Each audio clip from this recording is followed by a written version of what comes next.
Hey ho, here we go. We're going. We're gonna go. We're doing it, everybody.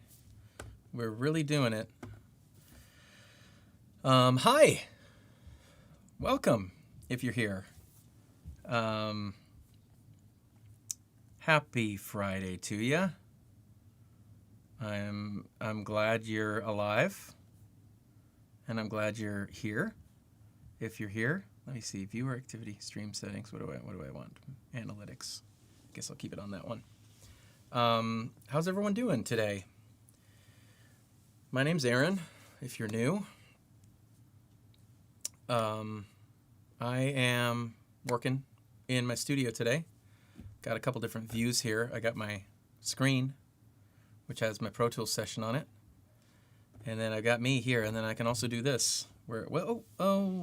We've lost our picture-in-picture mode. Let me see if I can get that back.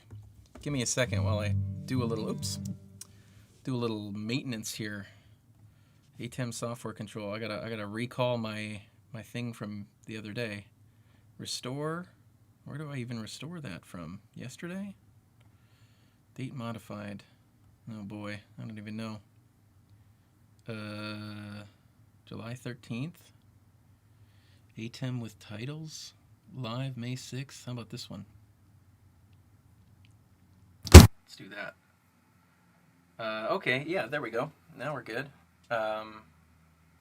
Everyone can still hear and all that good stuff. Yes, we're good? Yeah, I think we are. We're feeling strong. Oh, wait. We got the audio. Hang on 1 sec. Give me a sec. That changed your audio, but no, right? Oh, God.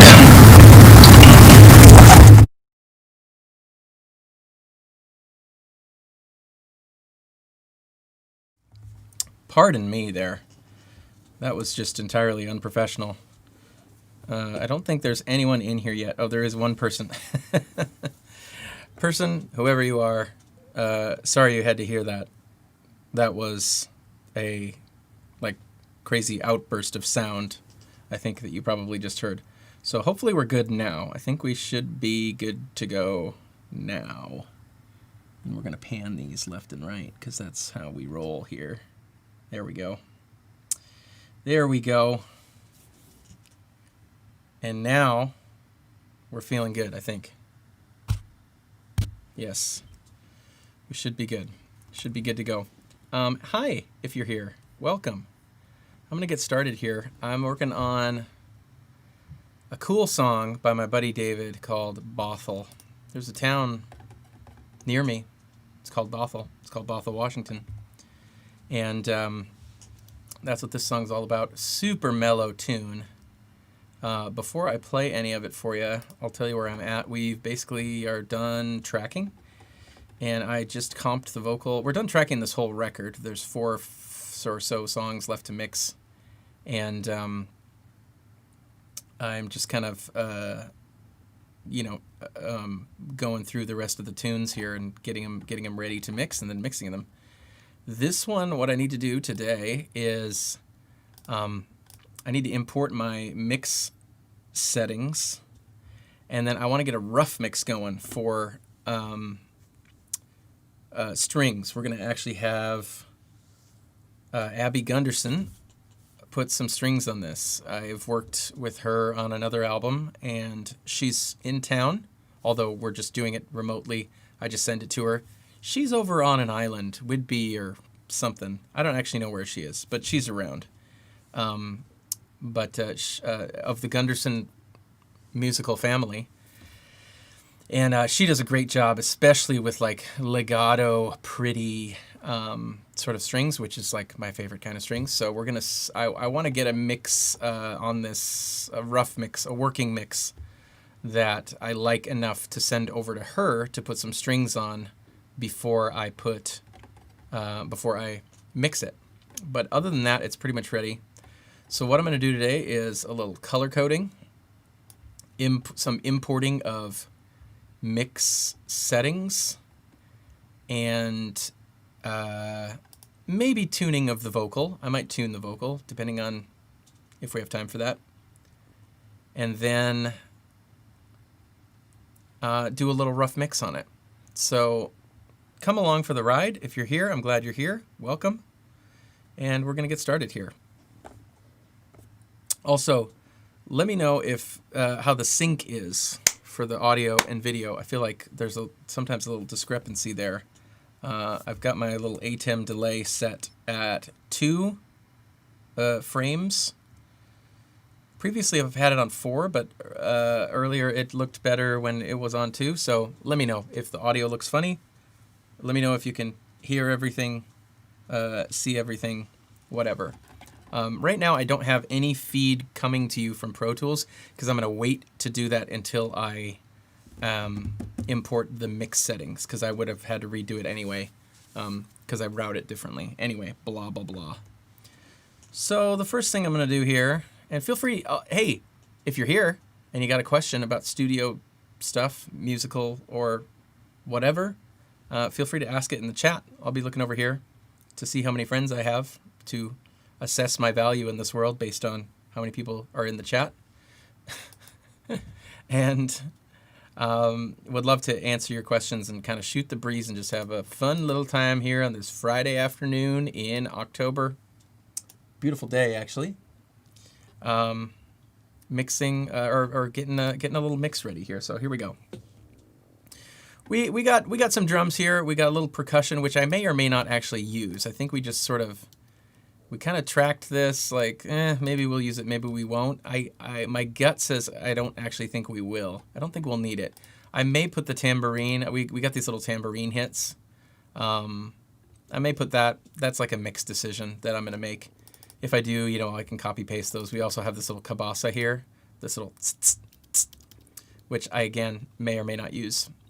The piano, I'm going to retrack because we actually did, well, for 2 reasons. One, we lengthened this instrumental right here, and I'm going to track some more stuff on that too. I could maybe do some of that today, actually. I'm going to track some like ambient guitars in there, and then also I want to do either some percussion and or some loopy, like drum loopy stuff. What's up, Wilson?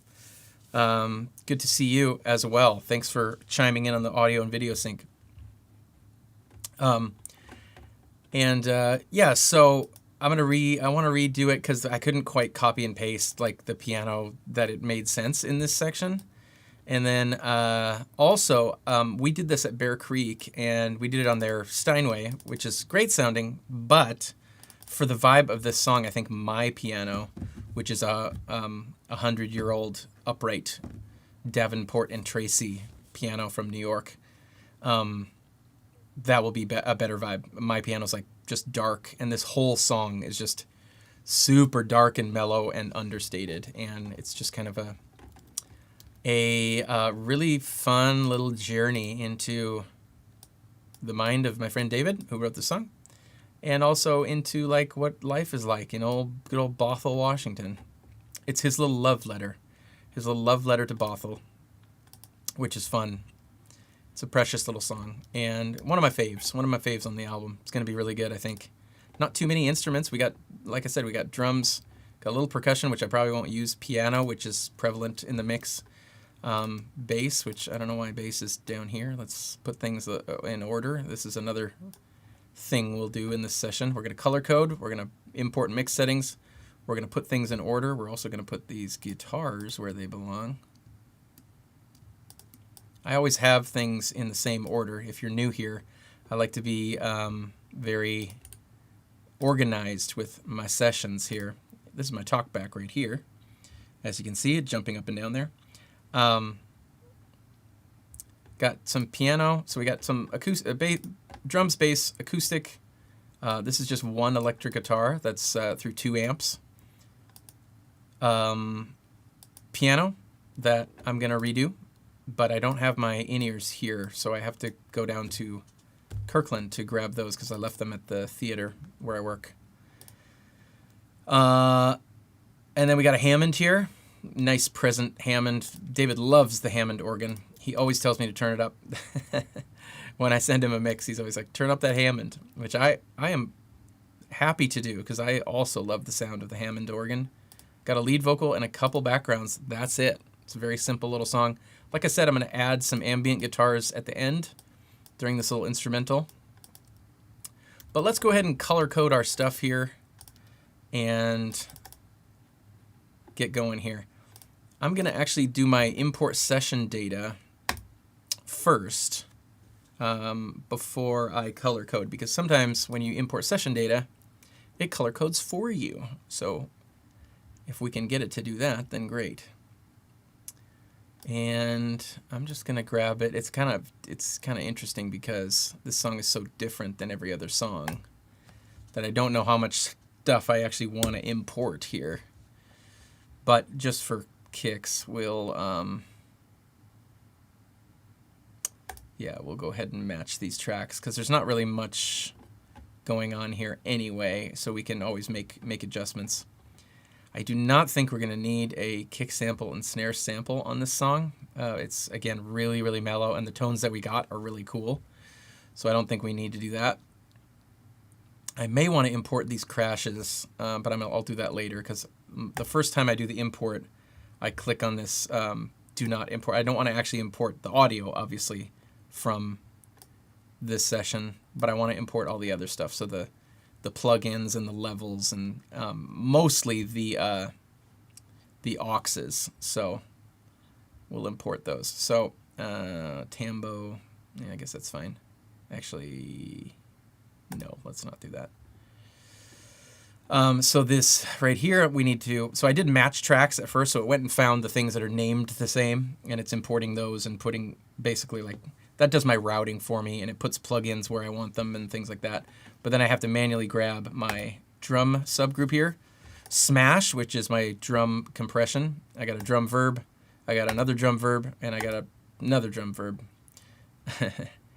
This is the big drum plate. This is the default drum verb. I don't really use it that much, actually, to be honest with you. I use it sometimes. And then this dimension D snare. That's like an ambient sort of verb thingy. I don't know if it's the dimension D. I don't even know if I've named that right. Anyway, that's just my default thing, what I use. I can change it if I want. Gonna bring in my bass auxes, bass aux, bass fuzz, acoustic. No, let's leave that off. I don't like to import guitar settings because guitars change so much song to song, but I will bring in my guitar auxes, which is my delay, my shimmer verb.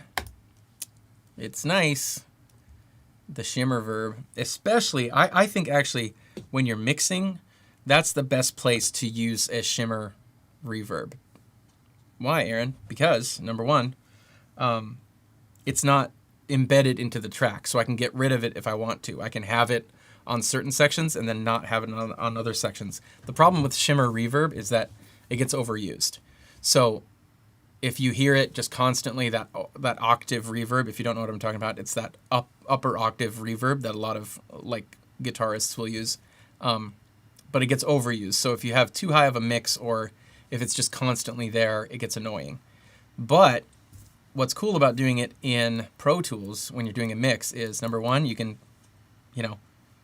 customize the level of it so it can be there or not. And also, it's stereo. So I can take a guitar that's like right over here, panned like right here, and then, on a chorus, all of a sudden I send that to like this shimmer verb.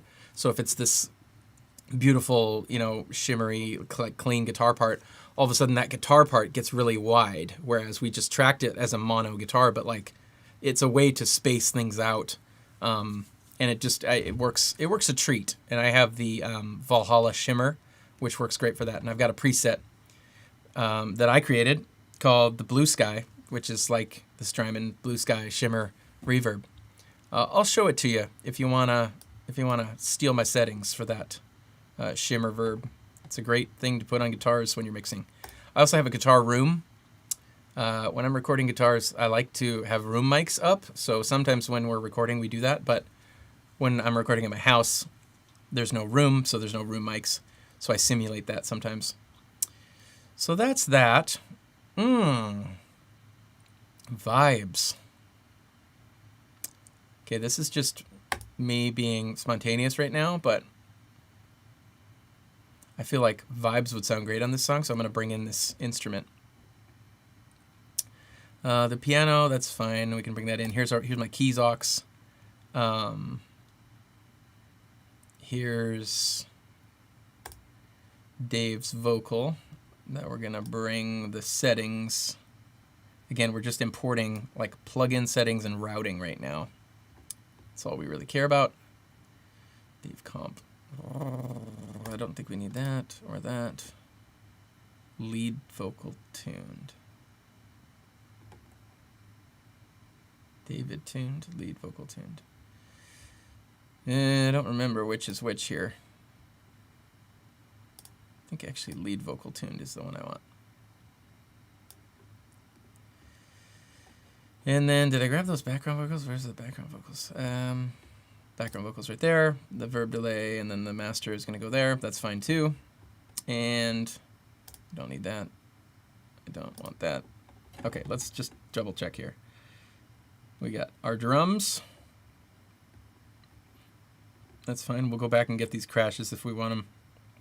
Although I don't think we will, because these crashes are like big crashes, and that never happens in this song. Room, verb, what's that? That's for the perk. That's fine. We don't need that. There's our drum auxes. That's our bass auxes. Guitars, I don't care. Guitar auxes. That vibes instrument. The piano, the keys, aux. The lead vocal, which I think this is the right one. I get confused sometimes. Background vocals, master, and we're good. Okay, so here we go. Show you my screen again.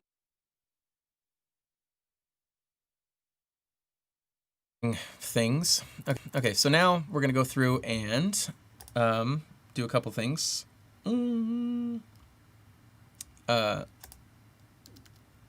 going to delete any automation, which I do by highlighting everything and then going to edit, cut special, and all automation.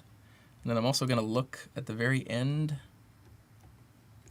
When you cut automation, there's always problems. Seems like it never really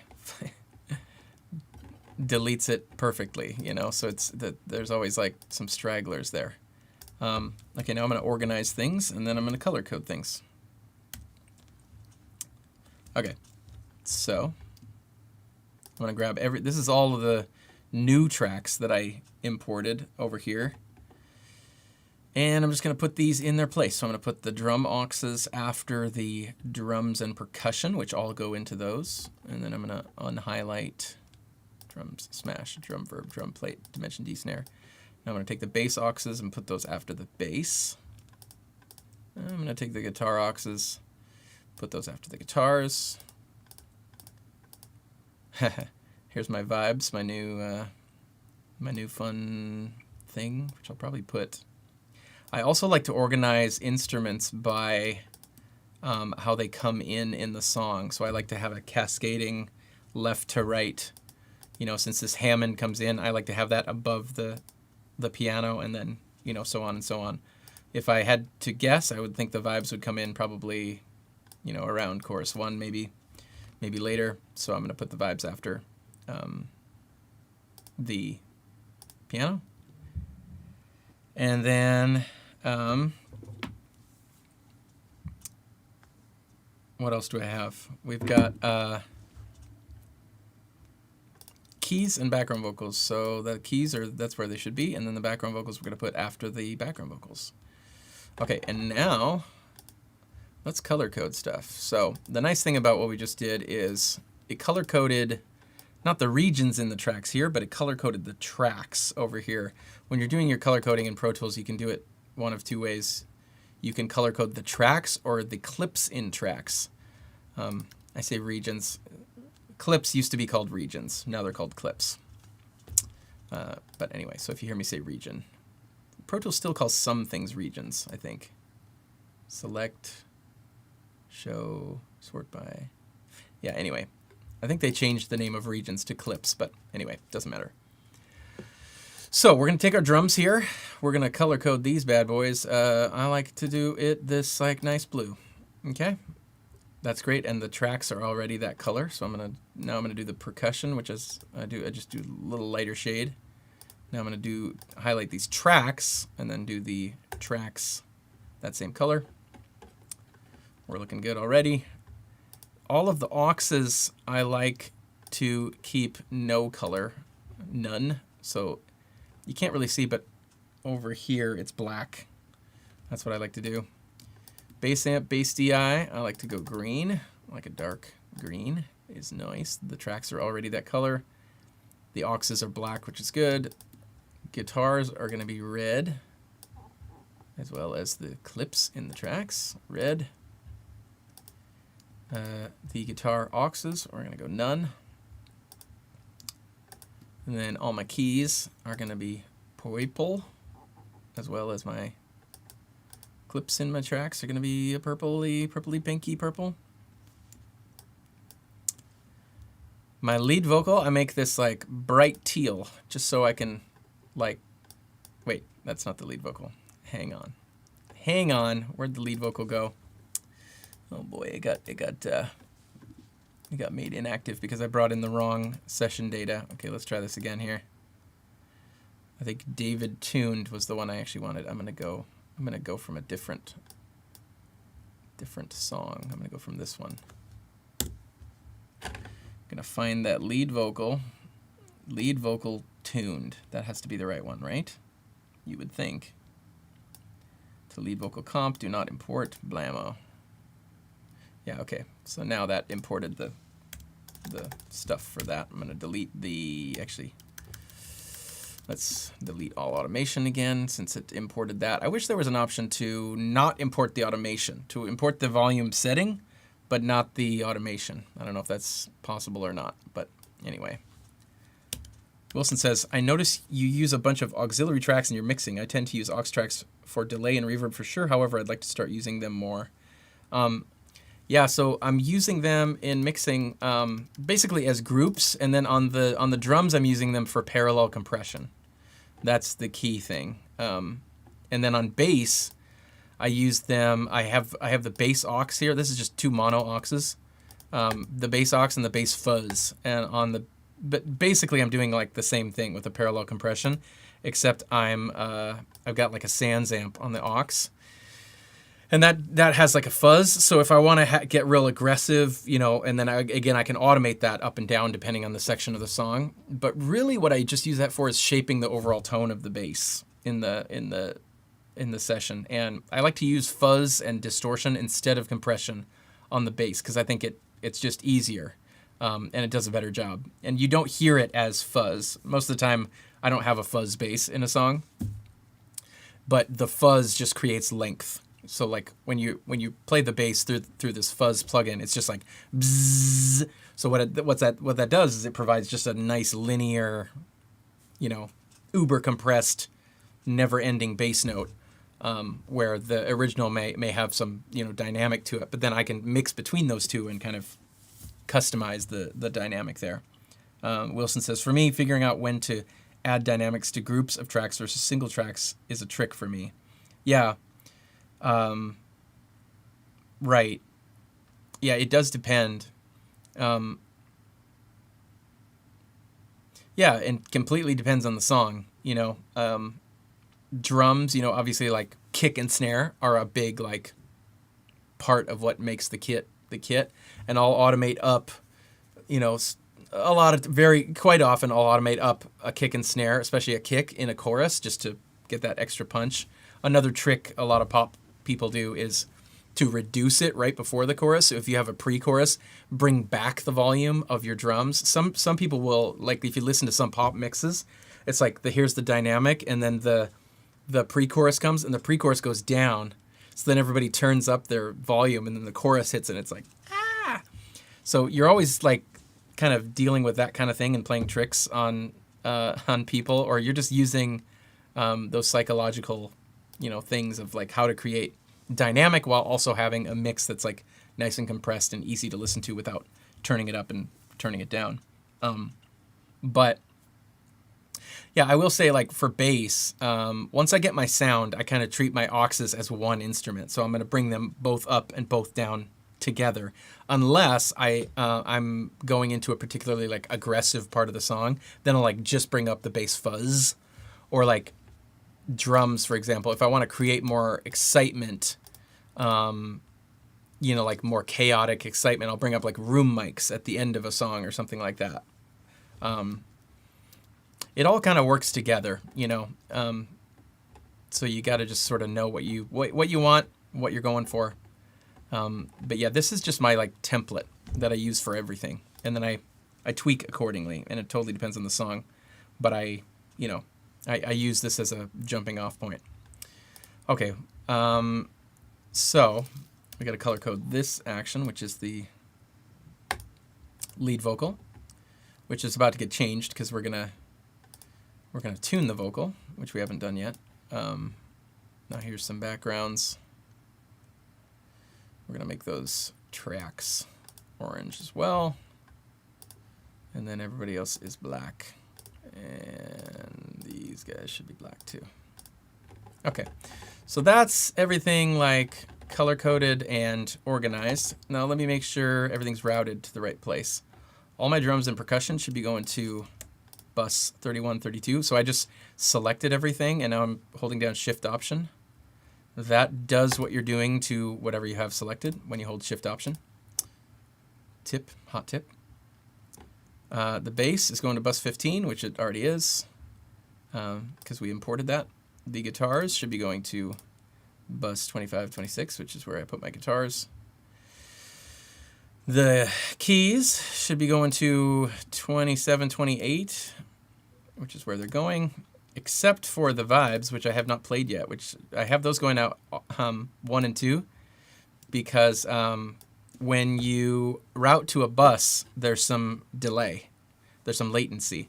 And so since I haven't played the vibes yet, I don't want to route them to the bus, because I don't want to play them with latency. I want to hear them back in real time.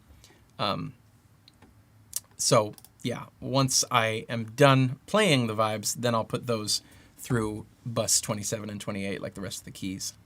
The vocal just comes straight out, and then the background breakers go through bus 23, 24.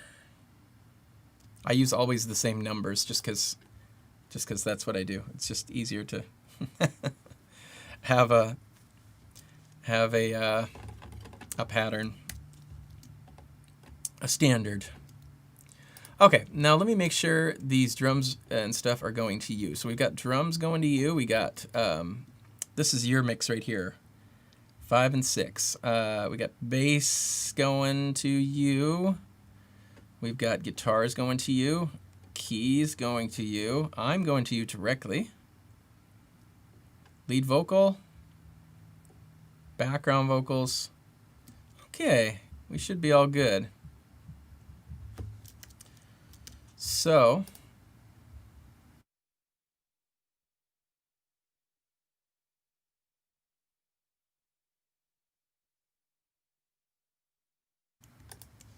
you couldn't hear me there because my talkback was not solo saved. But what I said was, if I highlight the drums here and hit play, we should all hear it. So let's do that now that I'm solo saved. Yep, somehow.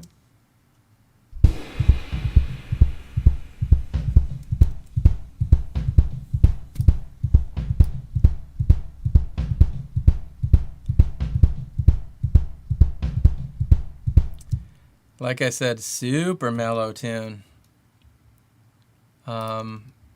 This is about as intense as it gets here on chorus 2.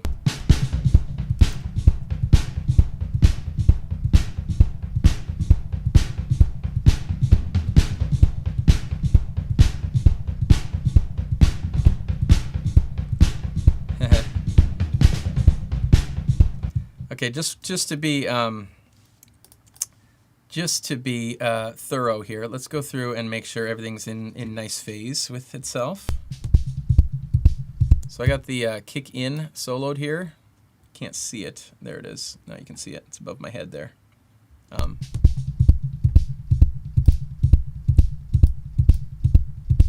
actually sounds pretty good. I'm going to take out a little bit of low end. Yeah, this is Graham. Wilson asked, did Graham track this one? This is Sir Graham. You can kind of tell. And also, he does everything that I do. So I'm just turning up, so anything that has more than one microphone on it, so like a kick drum, and then with the drums in general, you just got to make sure everything's in phase. It's just very important. I think I'm a little dark here. Just going to go up a little brighter on myself, my pretty face. I look a little funny because I don't have my nice light here. I've been, but I think it looks fine. Anyway, so we got this SSL here.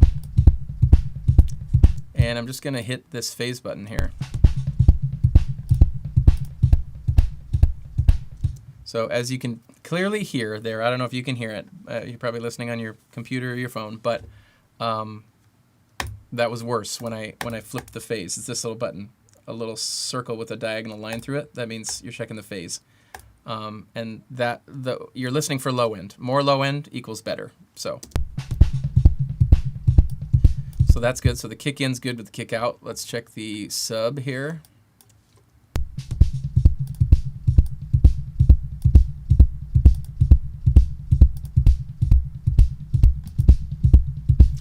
That's better there as well. Don't need that plug in there.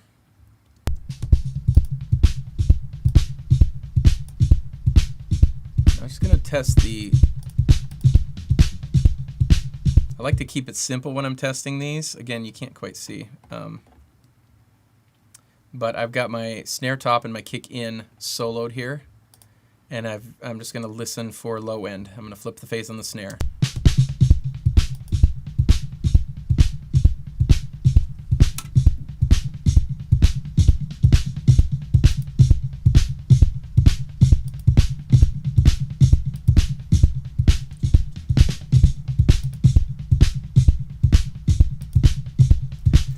There's not a big difference, but I think I like it just in phase, not with the phase flipped. Now let's go down the snare drum mics and just check those against each other.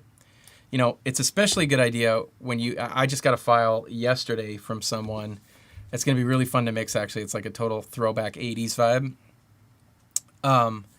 It's especially important when you get stuff from other people to check phase, but I think it's even important when you've already checked it on your own thing to just recheck it, especially when you're coming down to mix, because you're just gonna have problems. If stuff's out of phase, you're gonna turn something up. You're working against yourself, basically. If something's out of phase, if I have a kick drum and I turn it up, and then I got another kick drum mic and I turn that up, and I'm like, oh, why can't I hear it? It's because these two are canceling out. Phase, without explaining it too much, is just sounds canceling each other out. So you want them working together, not apart, going in the same direction.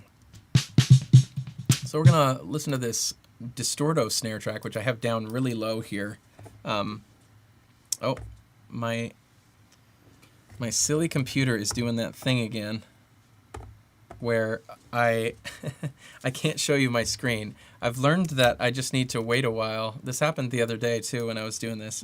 I try to go to my other input, and then it just freezes this input. It doesn't actually go to it, so it's like, oh, there it goes. Okay, we're good. That took less time than it did last time. I don't know why it does that. Anyway, we're good. So now I got this Distorto snare track. I'm gonna turn this up, and then I'm gonna flip the phase on this one.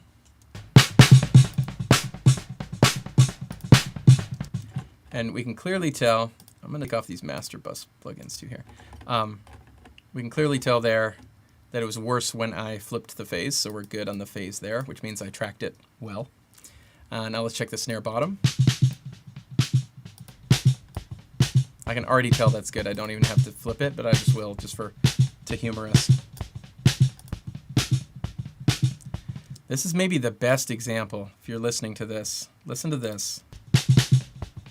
You hear all that nice, pillowy, nice low end there, boof, especially on that, on that snare bottom. When I flip this phase, all of that stuff goes away. Just watch this.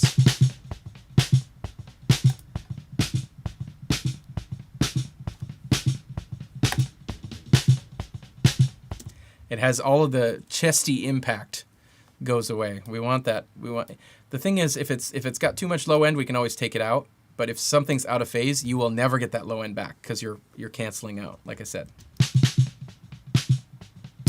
Let's listen to the toms. Let's go ahead and listen because he's kind of riding a tom on this song, I think.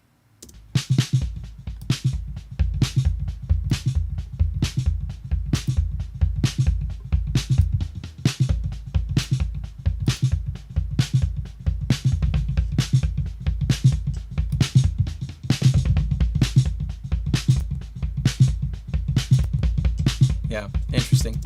That one already was out of phase. My tracks that I had brought in, I had put it out of phase, which translates to this song as well.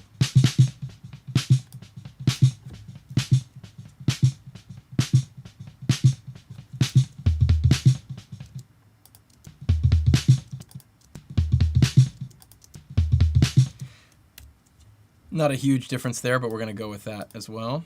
Okay, now here's a big one, the overheads. Also, one thing I do is I'll put my my control room in mono. It's a lot easier to hear phase issues when you're in mono, so hot tip. I'm going to turn up my overheads here. Overheads must be in phase with the snare. Incredibly important.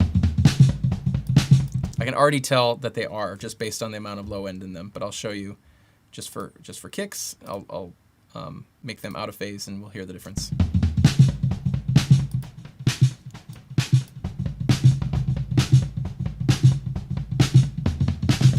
So that versus this.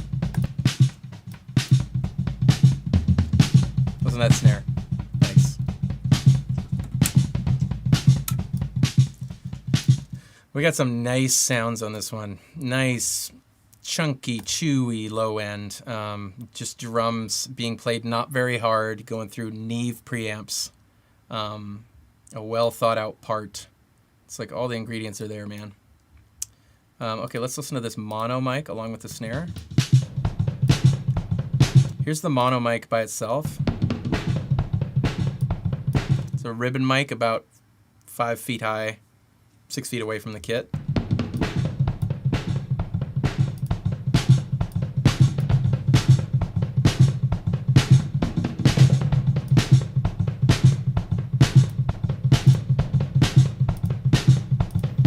Flip the phase.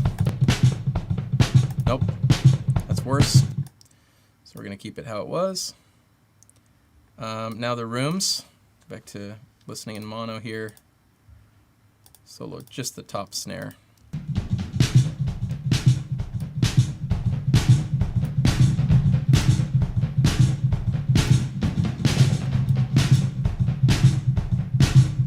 That's worse.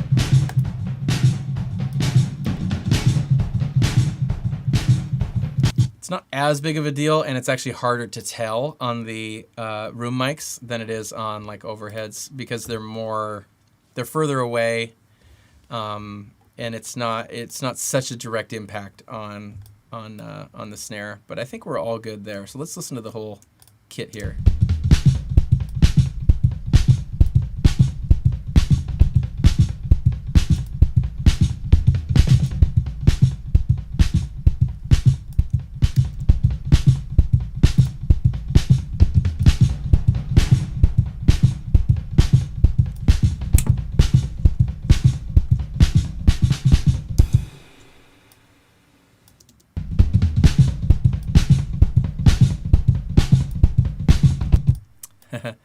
I wrote down for myself a mix reference of this is Billie Eilish. She does an amazing job, her and her brother Phineas do an amazing job of doing like drums kind of like this. Like if you listen to some of her music, it's like really dark sounding. However, it sounds good everywhere. It's like a marvel that they're able to do that. They produce this like really interesting dark sounding thing, but they have just the right dark frequencies sort of accentuated, but then they also have just enough of the top end. So let me show you, for example, like these overheads. If I bring these down, you'll hear like a lot of the definition of the kit just go away.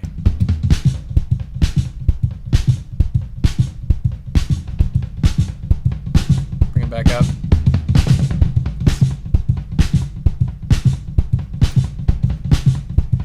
Especially on that floor tom there. Listen to that floor tom when I bring the overheads down.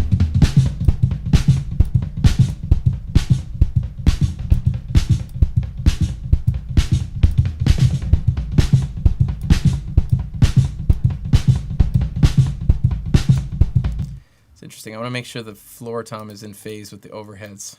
Give me a sec.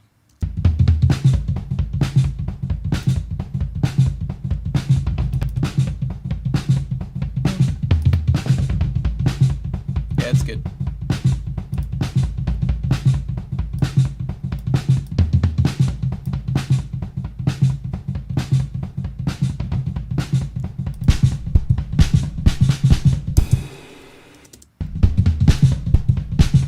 Yeah.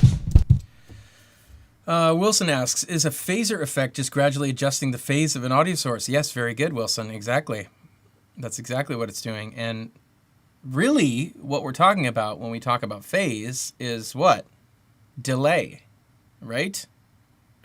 Microscopically small delay. So, for example, I could have an SM57 right here on a drum, and then I could have one right here on the same drum, right? So, same mic, same preamp, same drum. But because of the distance, this one's further away. Like they might be responding the same, right? They might be doing this thing the same. But since this one's further away than this one, by the time this one gets to this one, it might be out of phase with it. So now, once this one gets to this one, now they're traveling in different, in opposing positive, negative vibrations, which causes something to be out of phase. But yes, in effect, that's what a phaser is doing. It's a little more complicated than that. What it's doing is it's gradually adjusting the phase of an audio source up and down in time, and then blending that along with the original signal. If you were adjusting, so you need both of those in order to get that effect. In order to get the phasing effect, you need the original signal in there as well. If I had a single sound source and I was adjusting the phase up and down, 180 degrees, 90 degrees, whatever, you would not be able to tell the difference. There is no difference because it's just one microphone. So relative phase only matters when you have one microphone versus another microphone. There's no such thing as like, I'm going to have a microphone and I'm going to put it out of phase with what? That's what I'm talking about. There has to be another thing you're referencing there. It's like saying, I'm upside down or something like that. But I could be upside down, but maybe I'm on the other side of the world. So what do you mean by that? Somebody in China, you could say that they're upside down to me right now, but really they're not. They're right side up. They're just on the other side of the world. It's our relationship to each other, right? So if I went over there, I'd be right side up. So it's the distance between us that is the relative, constant there or whatever, and it's similar with phase. I don't know if that's the best metaphor, but I just thought of that. Yeah, and a flanger and a chorus are kind of doing the same thing. A phase has to do with, specifically has to do with, it's like what frequencies are you putting in and out of phase, and then a flanger, how is that different? It's like the relative amount of time. Like a flanger is shorter than like a chorus versus a phaser, yeah, it's easy to get like in the weeds real quick on all of that stuff. It's somewhat confusing, but phase is a much misunderstood thing and incredibly important thing. Again, see how my screen froze? I tried to go to I think I fixed it by doing that. Okay. Yeah, it gets stuck on a screen and then it doesn't let me switch to it. Anyway, whatever, we figured it out. We're good. So, yeah, we got our drums here. Let's check out, again, I may not use these, but let's check out this cabasa.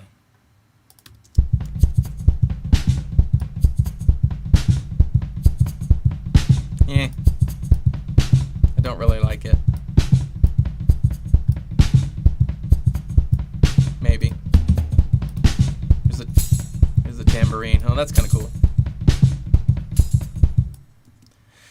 The other thing that's cool about this tambourine and this cabasa is that we have room mics on them.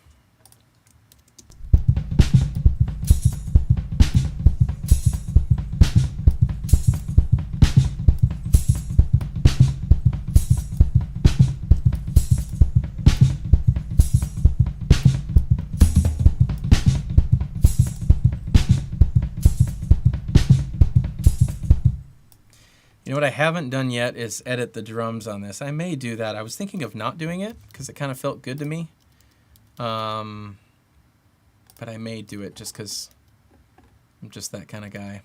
But for now, let's keep going on this mix because it's fun.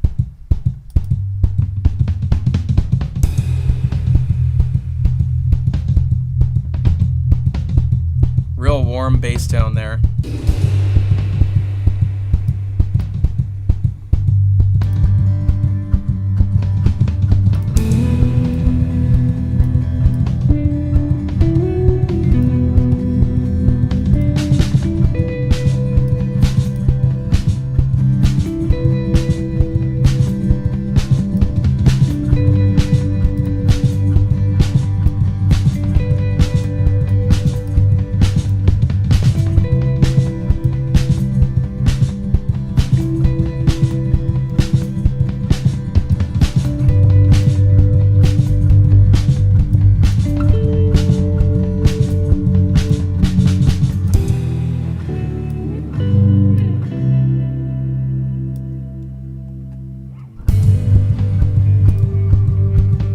Organ.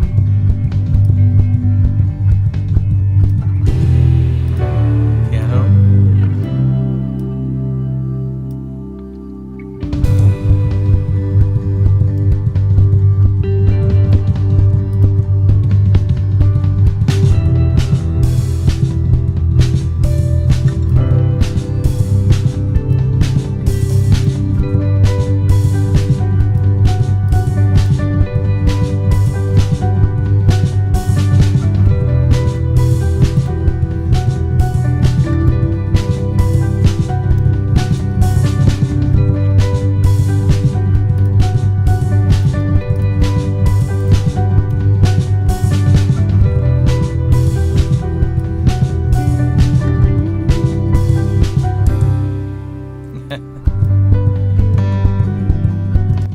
So there you can hear the, and let me know if you're hearing like a doubled effect.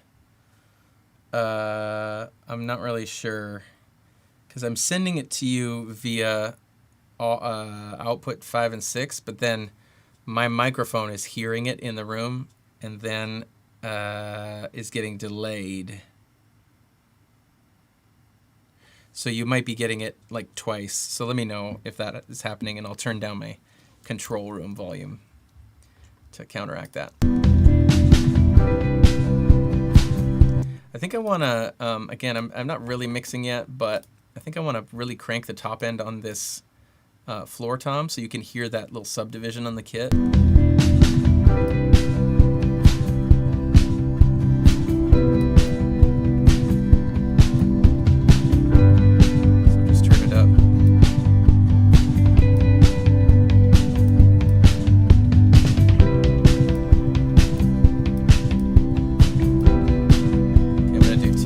I'm gonna put like a little air on it. So that's that real high top end, and then I'm gonna push some mids here, like or maybe high mids. Maybe even lower.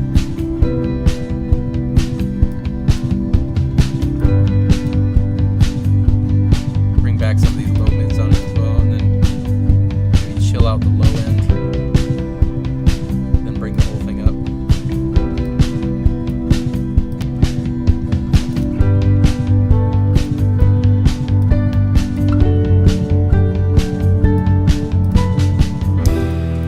Doing EQ, it's really important to play with level too, because it's all relative, right? It's like, well, I got to crank the high end so I can hear it. Maybe just turn it up, and then I'm like, okay, well, I got too much low end now. Well, I'll turn down the low end. So EQ is directly related to like level as well. So whenever I'm adjusting EQ, I'm always looking at the level in the mix as well.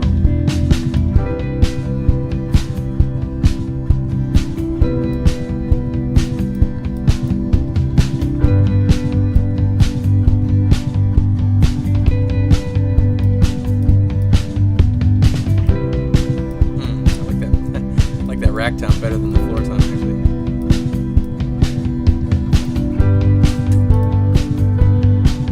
I feel like that always happens. I always like rack toms better than floor toms.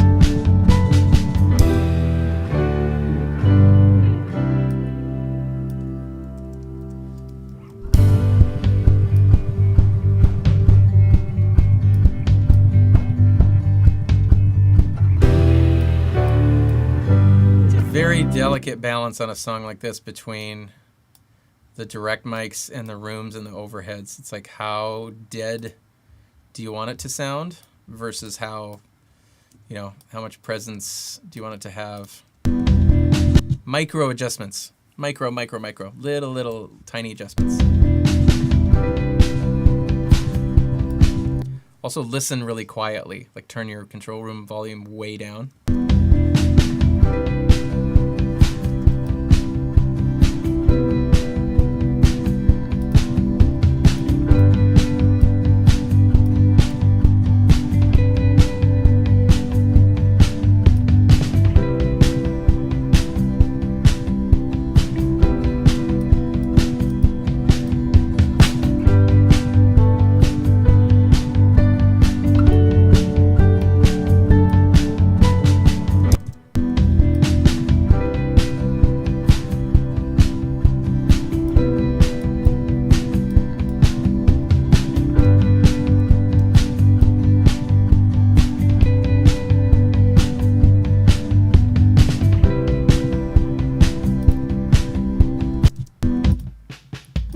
Just going to EQ these overheads a little bit. I want a little less mid-range in them.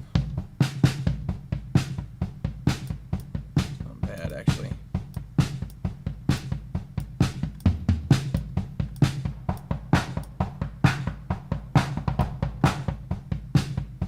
How do you EQ mid-range out? Find the one you don't like, turn it up, then turn it down.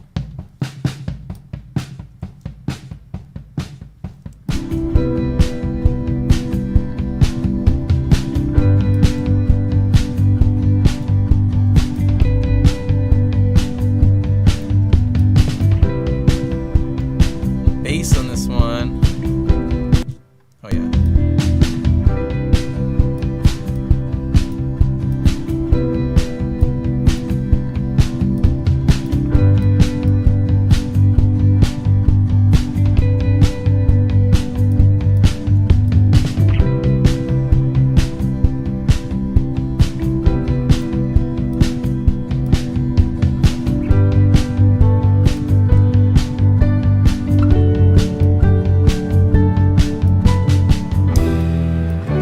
Again, it's a fine line between like it's chilled out, but it's also hearable. How often have you been using your Fab Filter EQ? Someone asks, Wilson. Honestly, I've used my SSL like so long that I like forget about my Fab Filter because the SSL just works and I've just got it here. So I'm like, why did I even get that Fab Filter thing? I got tricked into it by some Instagram ad. It is good though.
Okay, let's put a little space around that acoustic.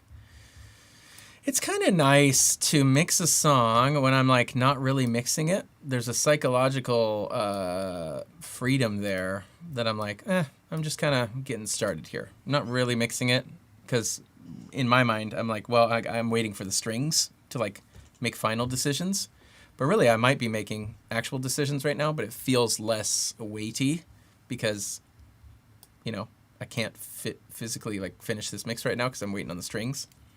But I sort of like doing it this way. Little mind games you play with yourself to like make things work. So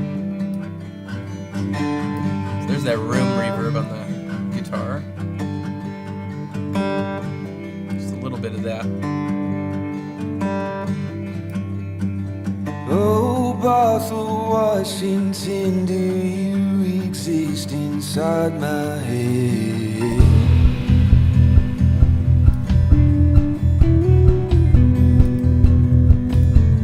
Come on, Boston, Washington, are you just a projection?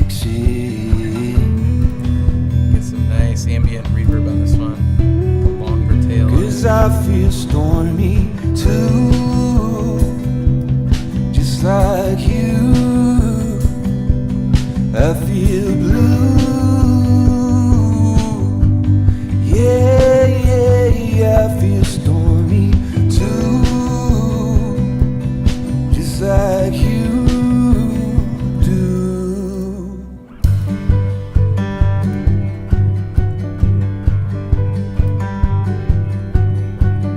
Oh, Boston, Washington, when you look good, baby, I feel so grand.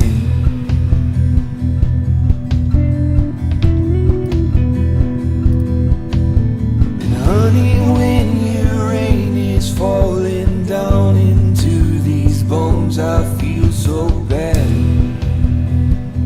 I feel so sad, 'cause I feel stormy too, just like you.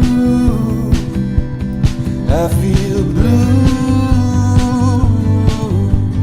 yeah, yeah, yeah. I feel stormy too, just like you do.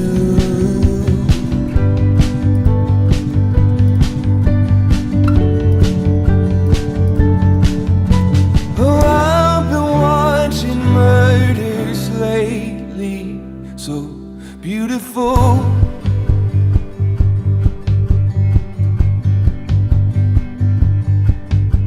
The darkest sea of black crows painted against the magical blue sky. I believe that I get to live here.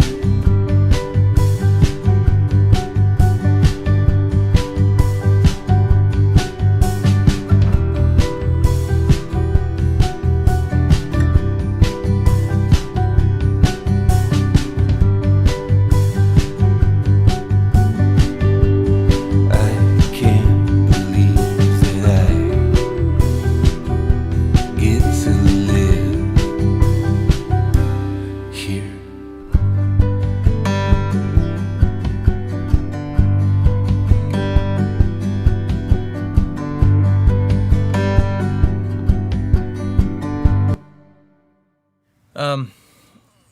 Wilson says, this tune is super cool. What kind of acoustic guitar was used? This is Dave's Martin, like mahogany, small-bodied, like a 00 kind of type of guitar. I don't know exactly the model, but that's what he plays.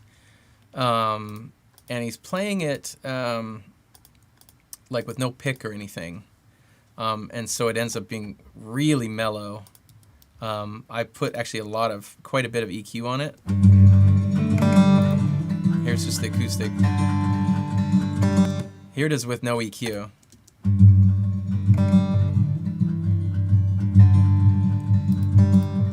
There's just dry, no effects either.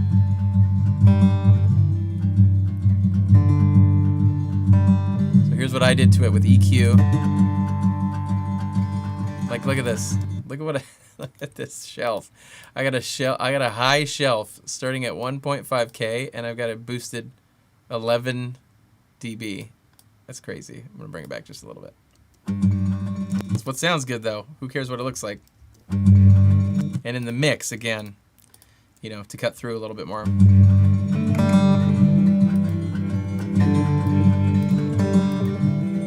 I'm compensating a little bit by taking out some like 3K.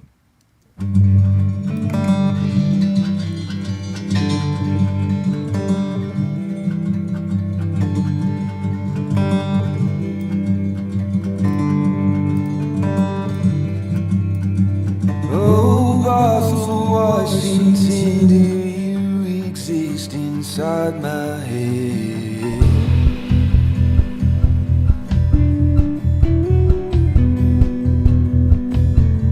Come on, Boston, Washington, are you just a projection?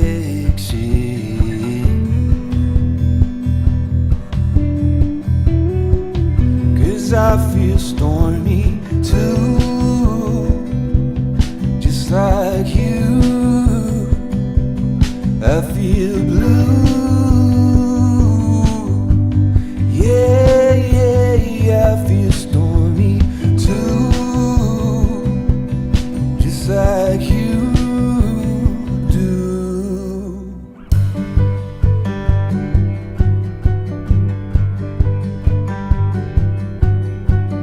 Oh, Boston, Washington, when you look good, baby, I feel so grand.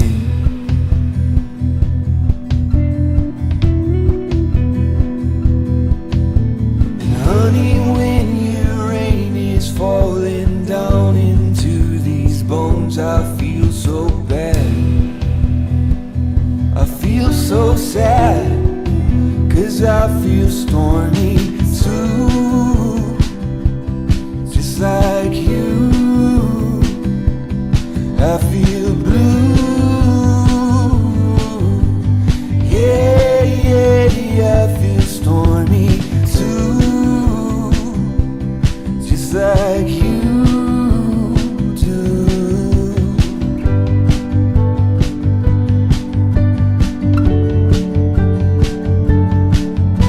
Oh, I've been watching murders lately, so beautiful.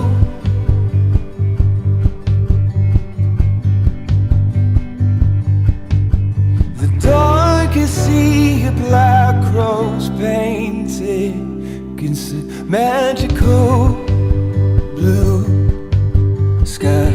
I can't believe that I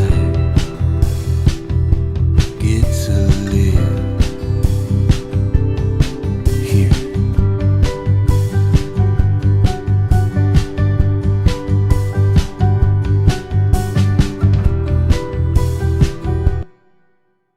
Okay, yeah. Wilson said you're hearing that delay. Yeah, I had the control room up louder, and so it was coming through the mic more, so that's why you're hearing that. So I'll try to remember to turn that down. Let's have some fun on this chorus. Let's explore this vibes scenario here. What's going on with this, Aaron? I don't know. You tell me what's going on. I got to import another track.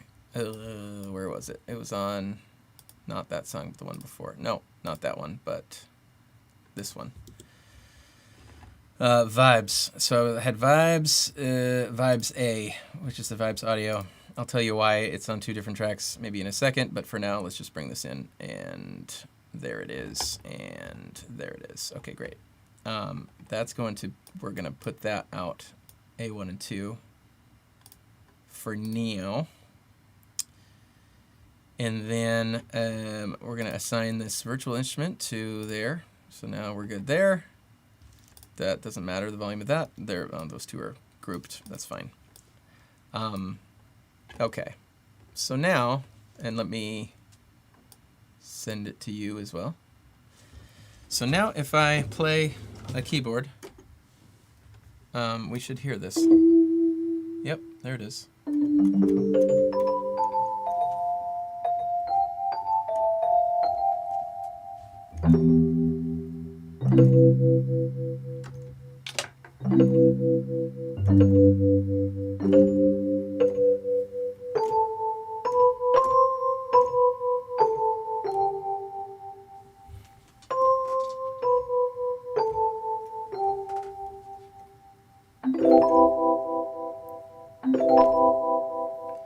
Kind of sounds vibesy, right? What plugin you got going there, Aaron? What plugin do I have? The built-in, comes with Pro Tools Expand 2. A sleeper hit, ladies and gentlemen. And I've got it on Celeste Soft Plus. And then what else do I have? I've got Mondo Mod from Waves. This is a auto pan / trem. Here it is without that. So this kind of simulates like a vibes thing. There we go.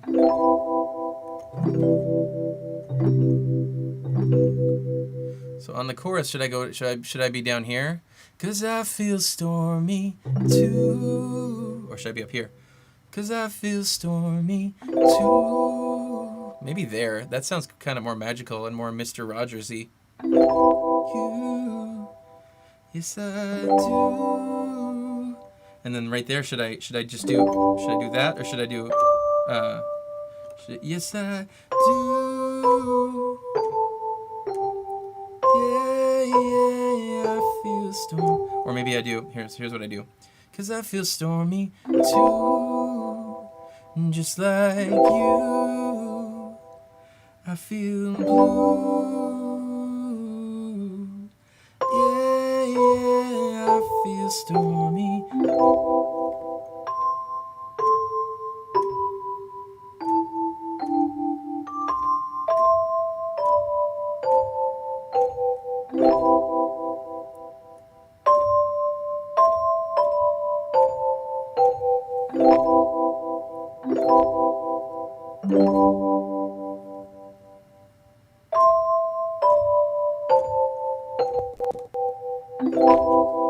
Let's try that. Let's try that, all you dreamy people. Honey, I don't know if this is a first chorus thing or just a second chorus thing, but we'll go ahead on the first chorus. 'cause I feel stormy too, just like you. I feel blue.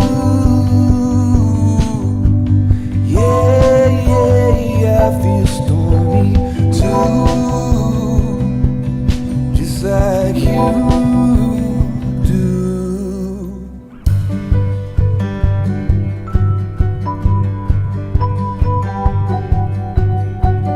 Oh, Boston, Washington, when you look good, babe, just like you do.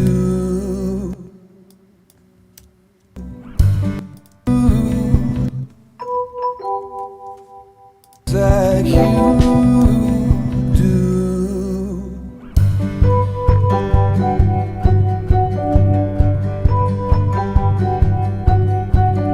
Oh, Boston, Washington, when you look good, baby, I feel so grand.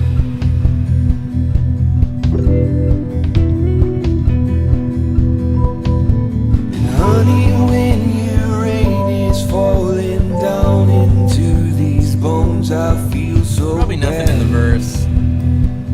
I feel so sad, It's chorus 2. 'cause I feel stormy too, just like you.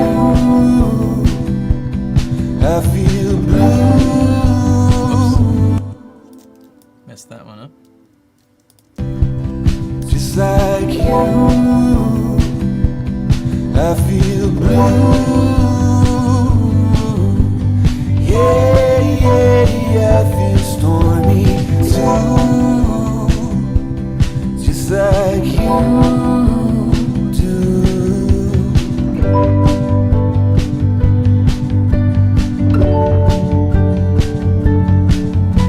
Oh, I may as well follow that piano line there. Again, I'm going to redo this piano, but I'm going to redo it even darker than it is there, so it might be nice to have a little support from a shimmery thing like a Vibes.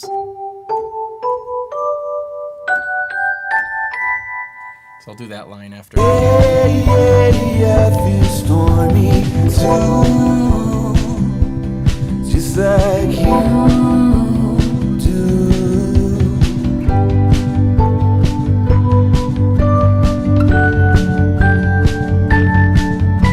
Oh, I've been watching murders lately, so beautiful. Yeah, tape warble on these could be cool. Darkest sea of black cross painted against the magical blue sky.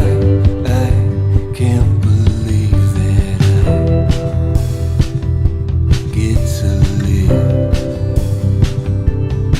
here. It's too high. Also, I want to redo that one chord. Believe that I get to live.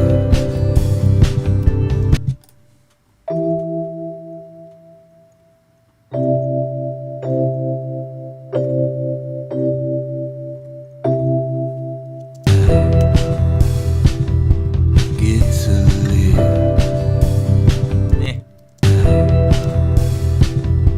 Get to live. That's better. Here.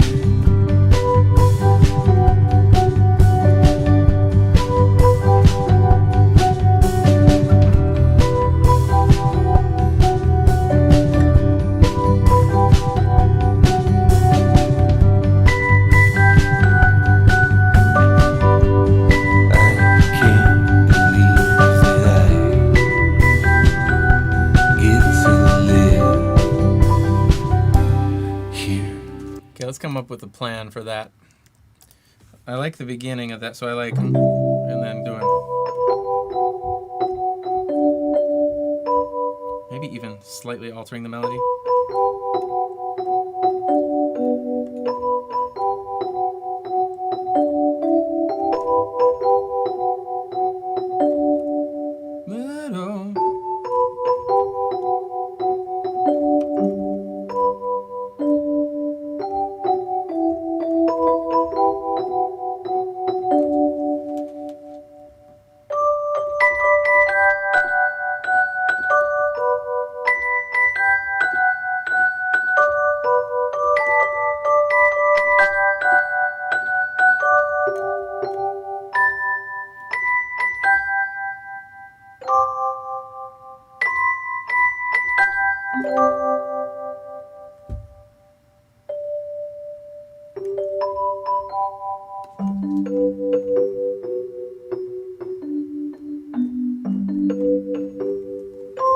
Okay, I think I know what I'm going to do.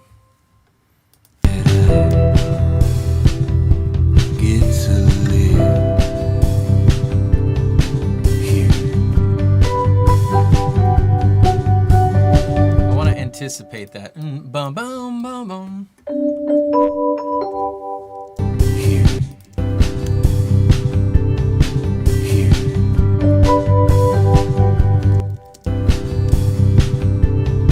Here.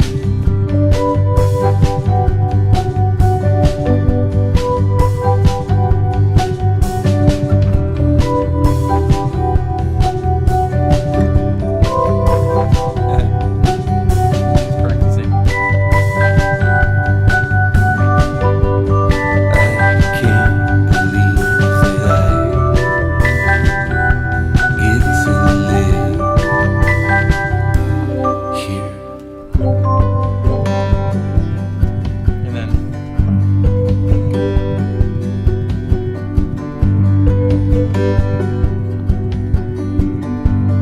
okay. And now I know what I'm going to do. I'm going to know how I'm going to do it. Here. To live here.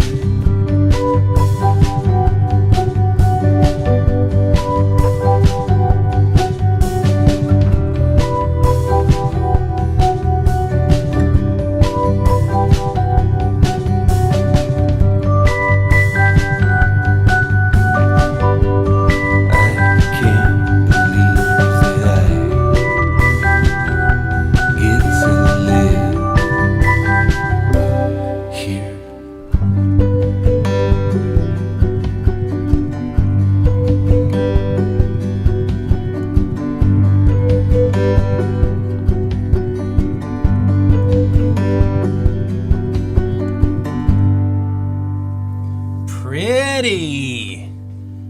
Wee! Pretty. Yeah, love your suggestion, Wilson. These vibes are already dripping with vibe, but we may as well put more vibe on the vibes. That's the idea there, I think. That is nice.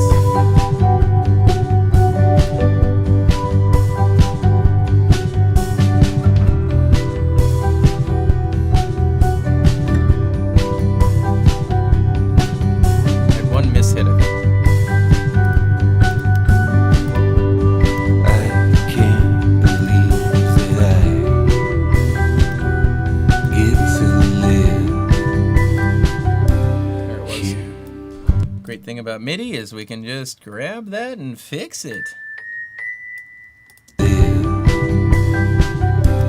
Here.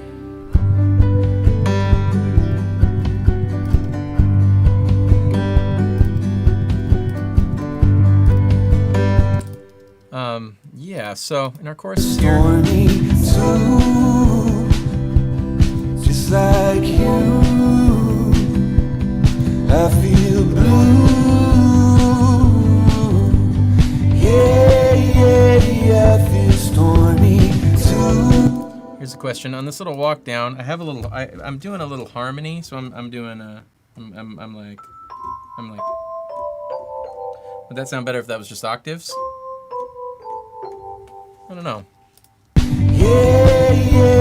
I feel stormy.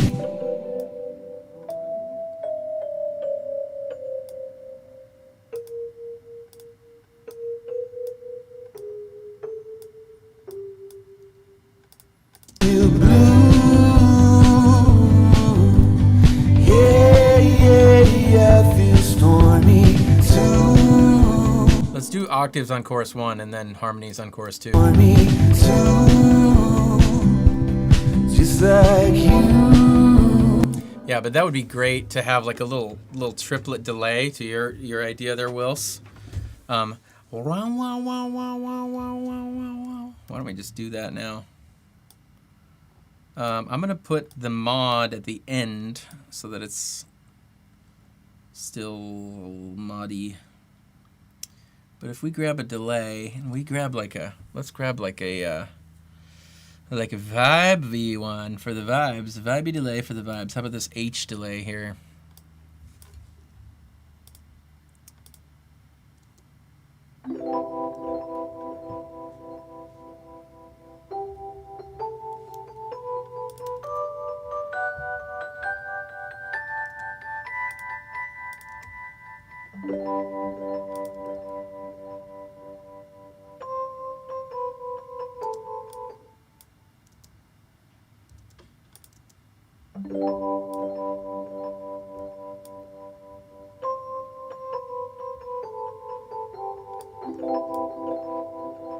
That's not what I was thinking, but I kind of like it. I was thinking vroom, vroom, vroom, vroom, vroom, vroom. So what is that? If I'm here, vroom, vroom, vroom, vroom, vroom. It's just like triplets, right? So we want eighth note triplet. Yeah, like that's what I was thinking in my brain.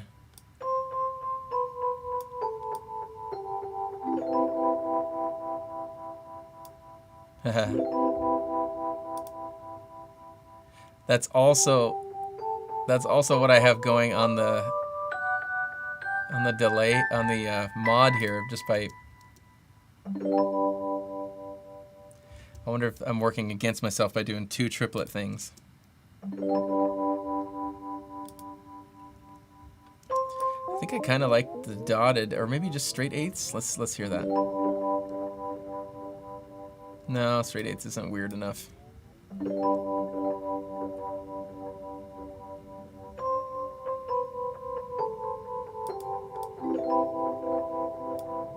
That's kind of cool because it gives it a little length.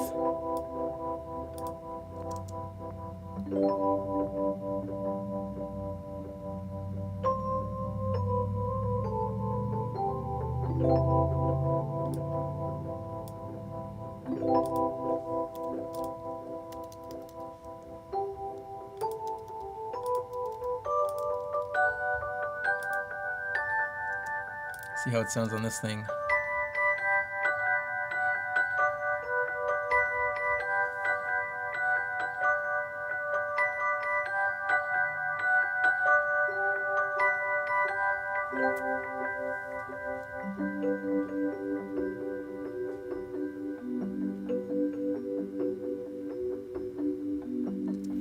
I'm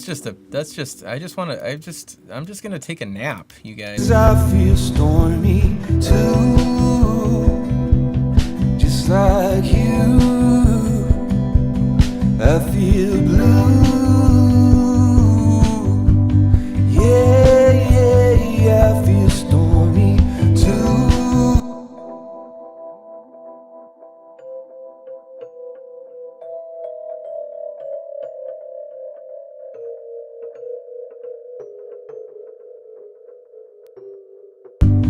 Yeah, yeah, yeah, I feel stormy too,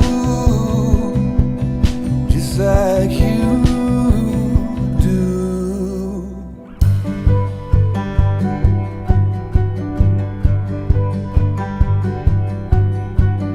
Oh, Boston, Washington, when you look good, baby, I feel so grand.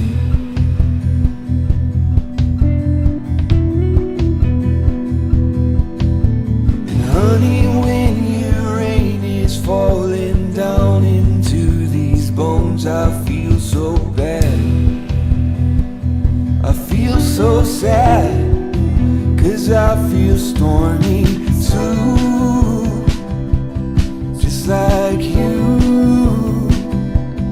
I feel blue. Yeah, yeah, yeah, I feel stormy too, just like you do.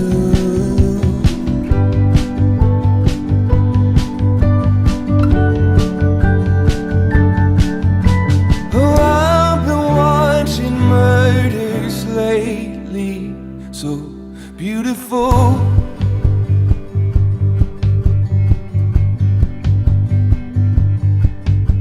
The darkest sea of black crows painted against the magical blue sky. I can't believe that I get to live here.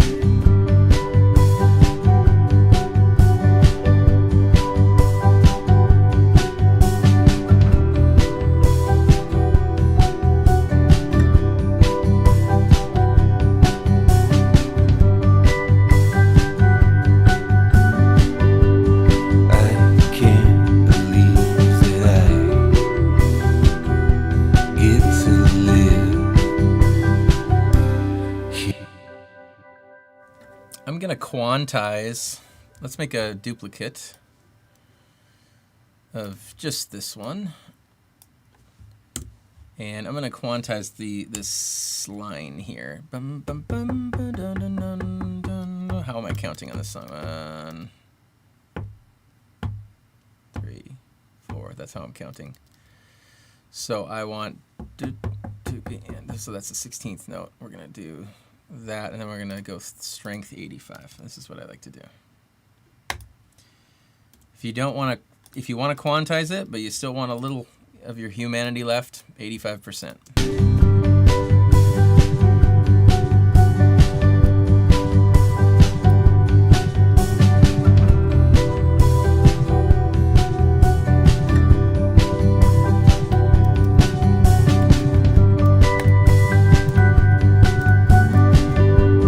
I can't believe that I get to live here. Yeah, I'll have to automate that up and down in that section, because when I go high, it really comes out in the mix. Unless some of this other stuff that I'm going to do kind of covers over that, but that's good for now. Let's leave that for now. By the way, the reason, so there are things called instrument tracks in Pro Tools, which essentially is how I'm using this. This is an instrument track, but then what I did is I made an audio track, which I brought down here, and I'm just going to make this the right color because it's bothering my ADD. There we go. As well as this, the right color. The reason I did that is because when I mix, I have this heat thing going. It's like a all it puts it on everything, and it's like a saturation type of thing for your mix. It's like glue for your mix, but it doesn't apply to aux tracks. It only applies to audio tracks. So you either need to, when you're using virtual instruments, if you want that heat saturation applied to your track, which I do, I always want it applied. I want it applied everywhere. You have to either print your stuff to audio, or the little trick is, once you've done your instrument track, just drag it, just create a new stereo audio track and drag your instrument down to that track, and then heat will apply to that track. If it can do that, I don't know why it doesn't apply to aux tracks. I think it's because of the way that's internally routed with the latency and things like that. But anyway, that's just a little workaround. Nerd alert. Okay, so for now, we'll put this through the bus 2728. Want me to,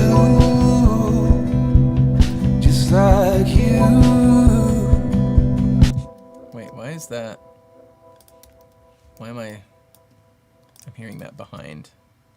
Want me to. Oh, it's because, one sec. Want me to, just like you. I feel blue. Yeah, I feel stormy too. It's weird. Blue. Oh, there we go. Yeah, I feel stormy too. It's strange. Just like you do.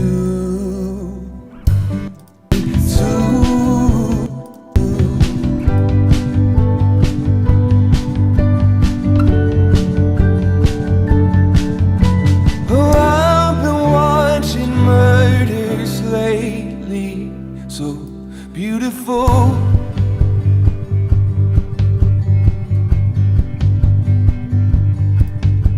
The darkest sea of black crows painted against the magical blue sky.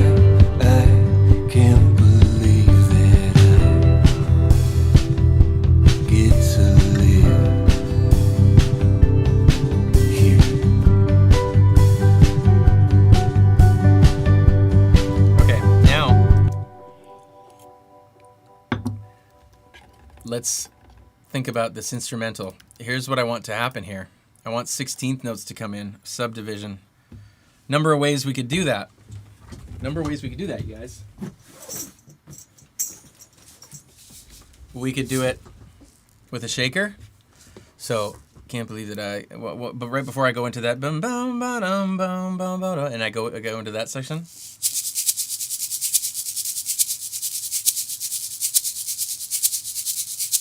That might be really nice. Alternately, I could do an electronic thing. I could also see that working. Or I could do just a sample hat, like as if Graham was playing it that way, which might also be a cool take, because that's a cool vibe, is for him to just like be playing it that way, or just for that, or the electronic vibe where it's like clearly an electronic hi-hat that comes in, which could be a cool juxtaposition against the organic sort of feel of everything else. I also want some alien ambient sounding guitar, bird-like guitars to come in right there as well. So, get to live here. Like, I think just noises. Like one of the tracks is just like noises without any like pitched stuff, and then another one is maybe like a stereo thing of like noises. So I'll do 2 of those. And then maybe one ambient thing that's like following notes, or like doing a 1/5 thing that just kind of, or is doing like that major 7, like is alluding to that a little bit.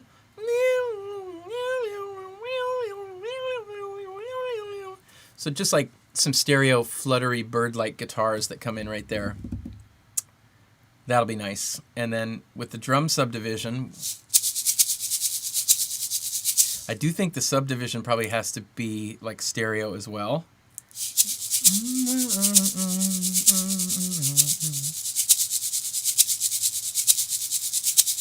I think this is one of the ingredients. This is one. I think it's maybe a both and. Sorry, this is just my little percussion box over there. Got stuff in there. Different flavors. I got small, medium, and large.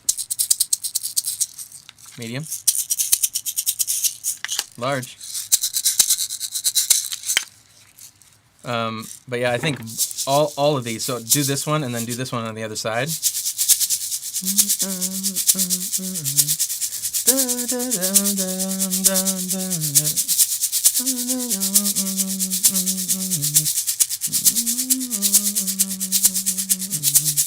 Or maybe the reverse, like this one's here and then these are just the accents.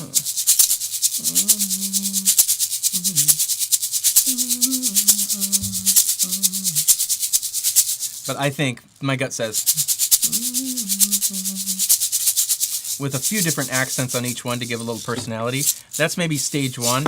So stage one is shaker 1 and shaker 2, or that's maybe stage 1 and 2. That's really stage 1. Shakers. Stereo shakers come in. And I think they could, like a quick fade in on those, like, get to live. Like the last measure. So they just kind of, there's like a little ramp up to them, which would be sort of nice. And then stage 2, I think, is maybe an electronic. I kind of like the idea of like an 808 or 909 type of, that's a reference to an old Roland drum machine hat going, and maybe it's not just a hat, it's like a little drum loop that's simple, but it's like there. So it's mostly hat, but then maybe has a little snare element to it. So it's going, and then I can sort of like filter that in a way that makes sense with the original kit as well. So shakers, that loop, those bird-like guitars, and then maybe on the bass, because I have this like triplet, dum bum bum.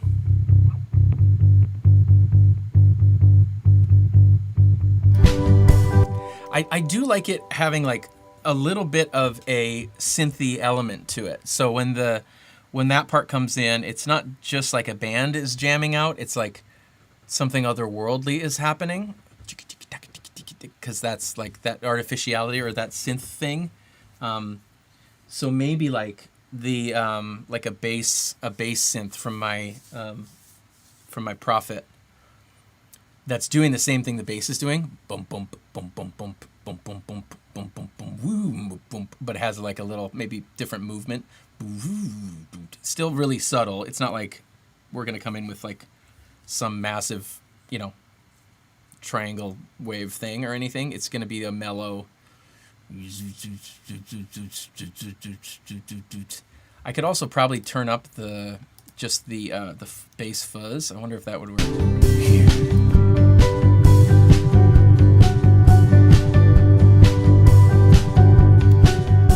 That's sort of cool, but not really what I'm going for. I want more attack. It kind of like it's sort of one thing with the drum loop and the with a bass line that's like so a little synth bass that comes in there along with angelic bird-like guitars and shakers. What do you say? Should we do it? We may as well. Okay, so step 1, let's do these shakers. And I'm going to be a good boy. Am I going to be a good boy? Yes, I am. So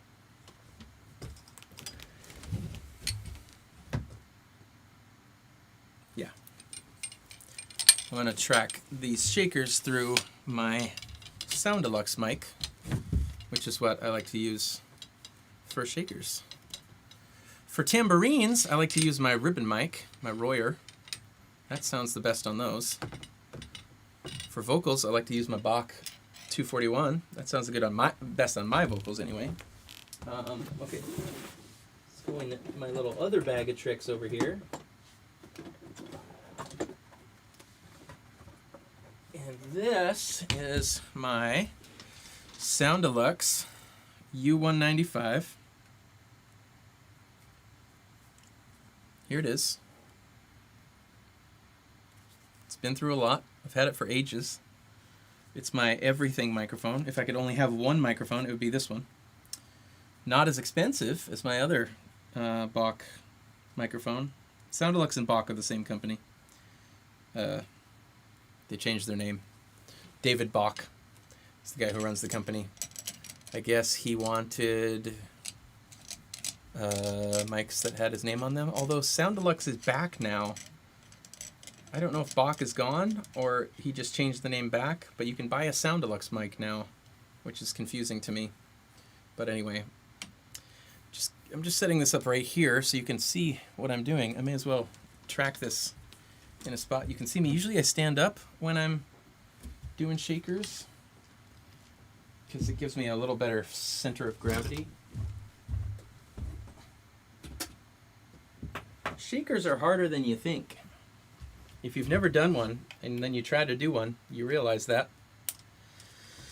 But I'll just go right here. So I'll be standing here. You won't be able to see me. Actually, I could probably adjust this a little bit. I do have the capability to make adjustments to my setup here. So I'm just shake it right there. Shaking it.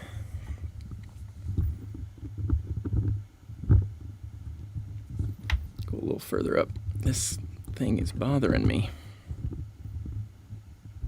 Let's just take this off. Bear with me here, dealing with tripod issues. There we go. Now we can go up a little higher. And I'm not sure if that's in focus or not, but whatever, that's fine. You can see me. Right there, we'll do our shaker. Shake it. Let's do Mr. Avocado first. I'm gonna turn on Phantom Power. It was already on actually. And I like to do no EQ on the old shaker. And then you like to have a setting around there. It's just adjusting my preamp and my EQ. And it's getting warm in here because I've been in here for a while. And my computer's streaming, so it's struggling. Okay, so I'm gonna set up a new track. Right under my talkback mic here called Shaker. Avocado shaker. Set that to input 1, which is what I want. There, now you can see that. Oh, yeah, and you can't see me because I've adjusted the camera, but I'm down here now. And then we're going to set our output to the headphones here so we can all hear it, but it doesn't feed back into the speakers. I'm going to get my ears ready. Thanks for coming along with me on this journey. Give me a shout if you're still here. Just putting some shaker on some stuff.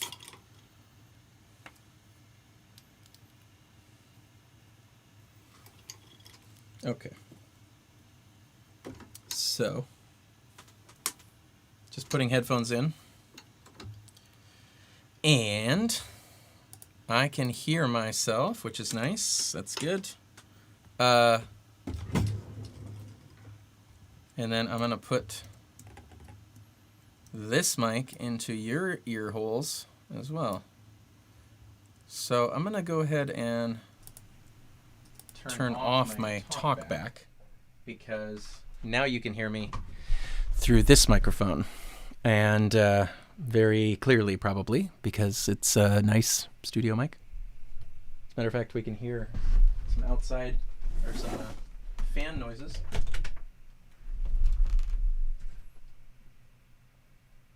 That's fine, we're okay.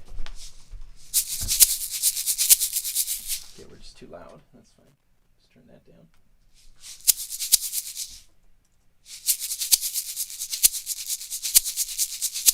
Still too loud.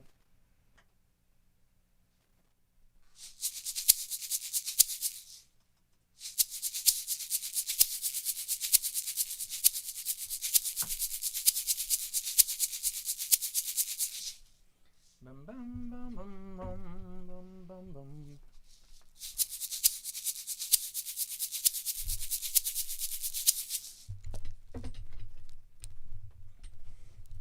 Just trying to get right in the right spot here so we can all see. We can all see the riveting content of me doing a shaker on a track. Here we go. Get ready for it. By the way, It's a live.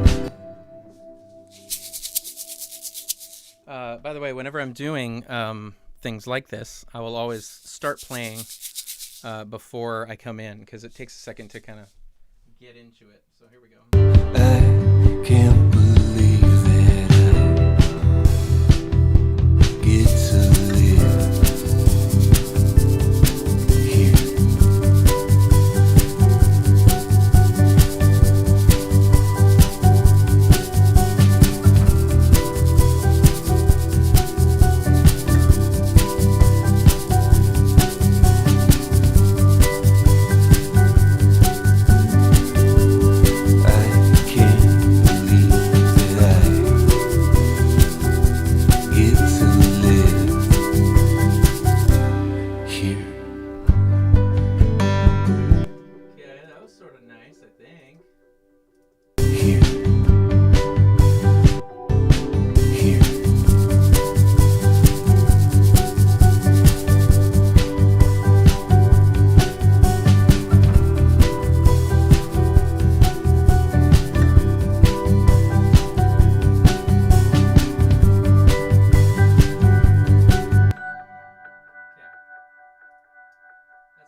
Turn that guy like that, and then we're going to do the same thing with these guys. I might do a little more machine-like for these guys instead of doing that accent, because I think that accent's already in there. So what we actually need more of is the sort of like the straight subdivision. I don't know if I like that.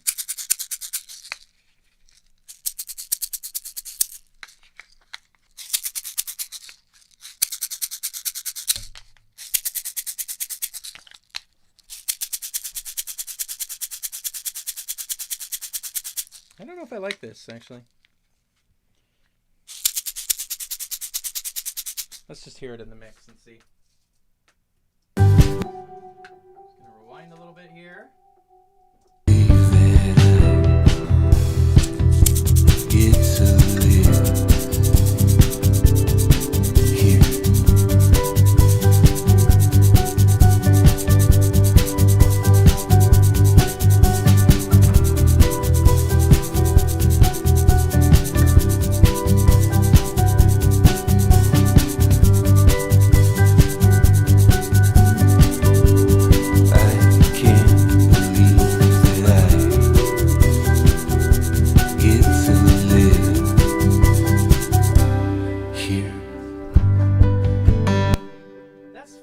Probably like as a layer, right? It's just one of several layers. Here we go. Let's listen.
Yeah. We like it. We like it. That's a good layer one. The more I listen to it, the more I'm thinking, actually, the loop is going to be more of the main thing. Those shakers are kind of maybe more backgroundy. Let's, I'm going to disable these Cabasa and Tambo.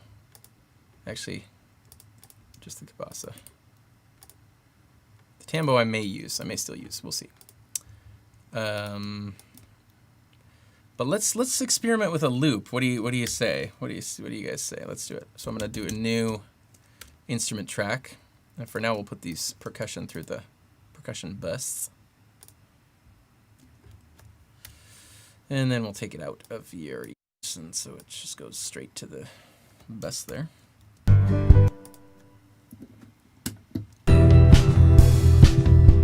Get to live here. Oh, I like that.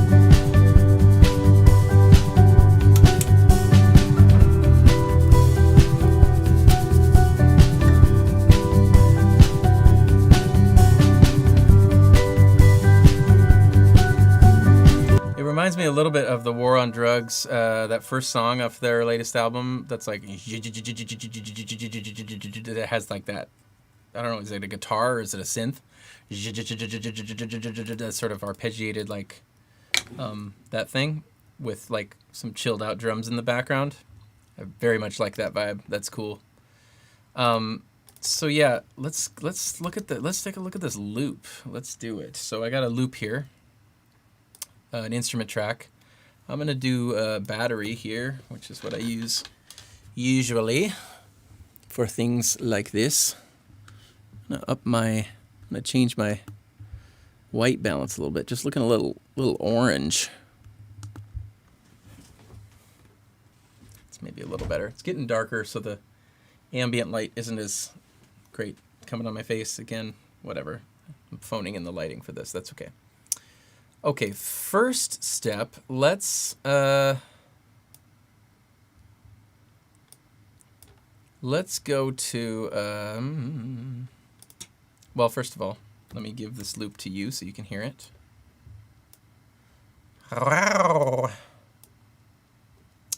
Okay, now you can hear that. And I'm going to load a kit. If I go here and I go to kits, and then I think it's this 808 detailed kit. Ignore all. 808 multiple kit. Ignore all. Okay, where the heck is it?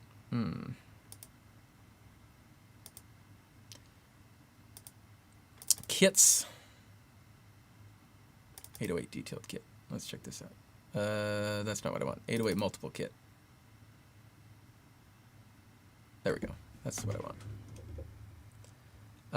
So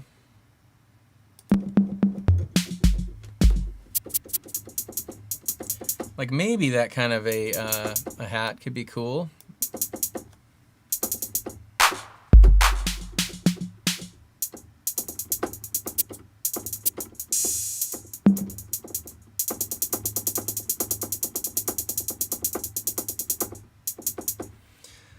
Although I'm kind of thinking maybe it's more the 909 thing. This. That's what I want.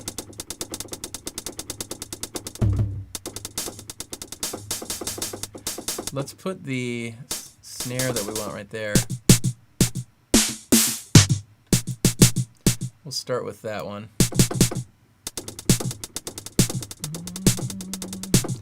But let's go like...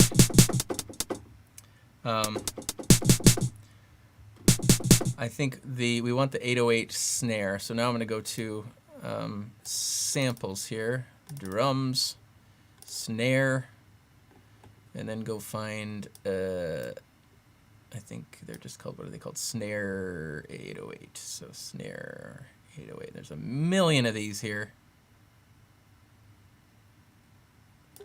Because I want a mellower.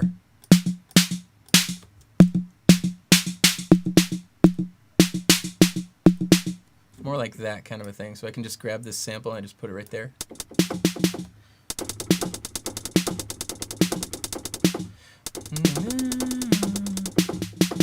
And then maybe even tune it up a little bit. So I can just go to the tune here.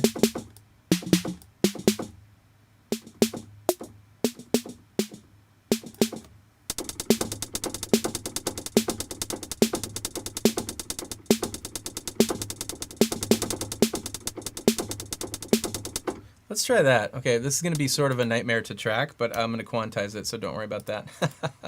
Just bear with me here. Sky, I can't believe that I get to live here.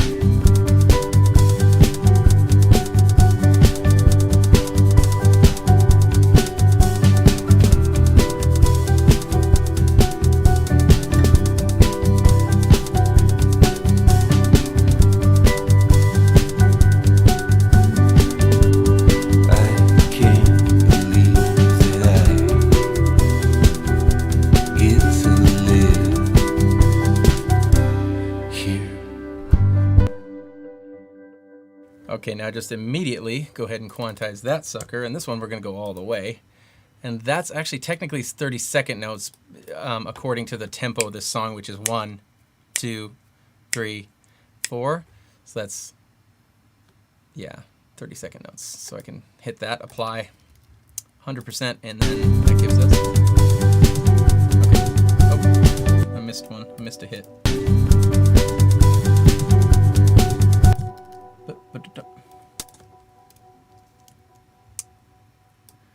Let's go to, that's fine on the grid. Wait, where are we at here? Absolute grid. Oh yeah, okay, there we go. And then we got to go to the 30-second note grid to grab that, and that's fine. There we go.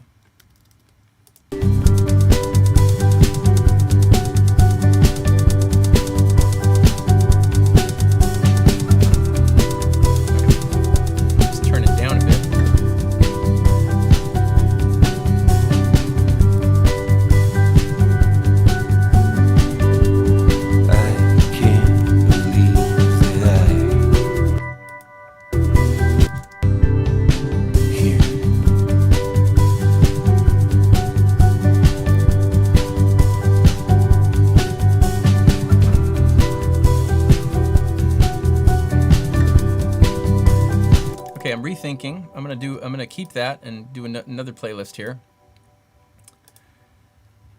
I think I might do more like a pattern kind of a thing. Like if I can put a gentle little ride. Maybe not though. Maybe it's cool how it is. I might just want to equal out some of the velocities. I don't like the velocity changing so much. I want it to be even more machine-like. Which I can do by going to my velocity change here. Let's make a duplicate playlist just so we still have the original here. So I'm going to call this loop vel for velocity. And now I'm going to grab these and I'm going to go to my event operations window here, and I'm going to go to change velocity. I'm going to do set all to like 93. So now they're just very machine-like, as if a machine was playing them.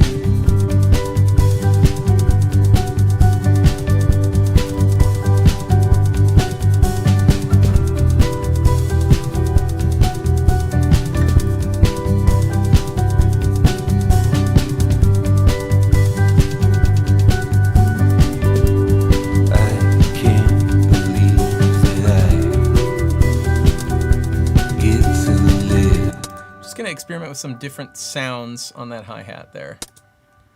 I'm gonna try like a more natural sounding one. I'm gonna go to some Aaron Sterling samples. Not Aaron Sternke, but Aaron Sterling. Where is it? Up. Virtual instruments and samples. Sterloid samples. Hats. Mutt, tip, dry. Too dirty. back. I don't know if any of these are going to be clean enough for me, but let's try. Nope, that's not what I want. What about crusty? Tip closed, dry.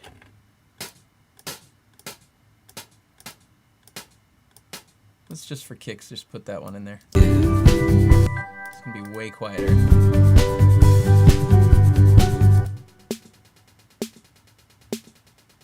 Can you even hear it?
Couple little discrepancies still there. I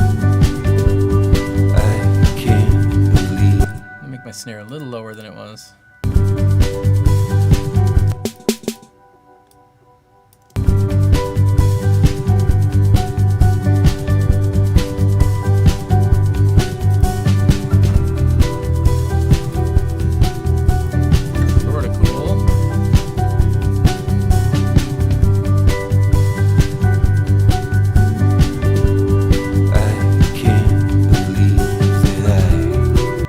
Maybe we just messed this up a little bit.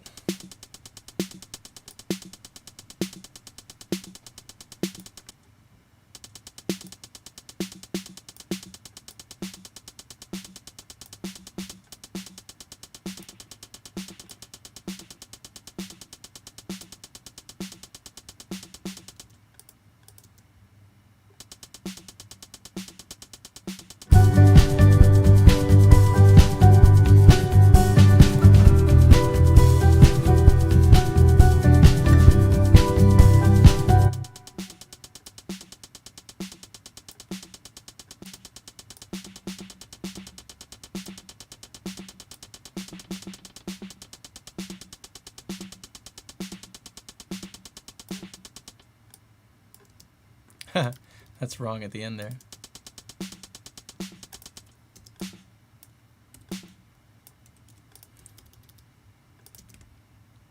I'm going to solo the drums along with the percussion and the loop here.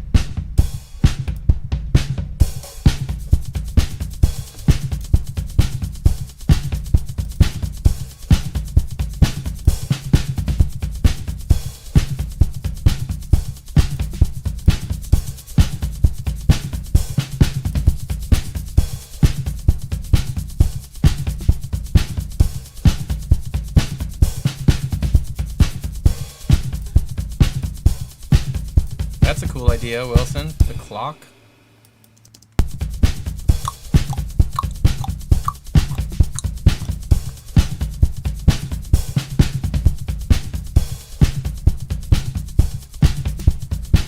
Doing this now makes me think I want to edit the drums. Not that the drums are bad, but it's just nice when they match up exactly.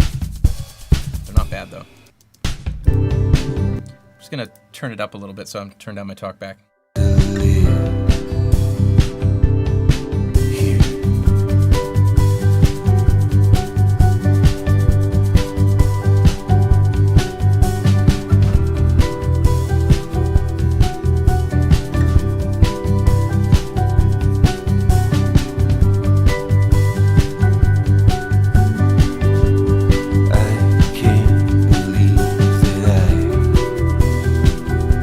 It's a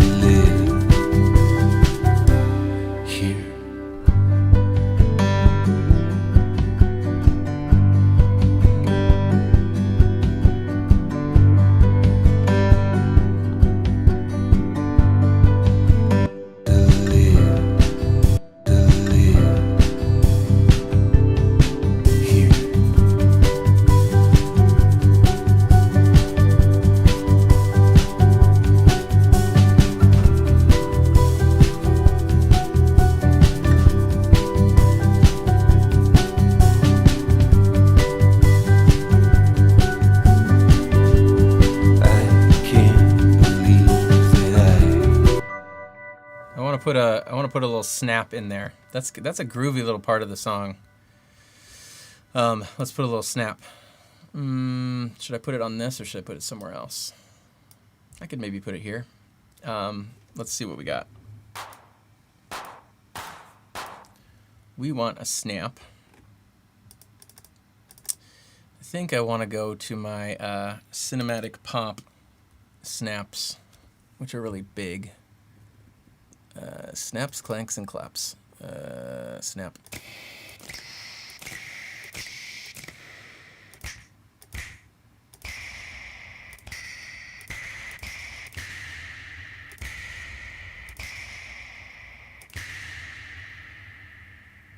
It might be too big.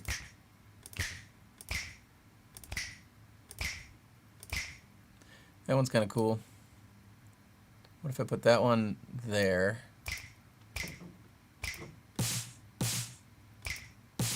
And then the wet one there. And then just turn the wet one down here. And then hit them both.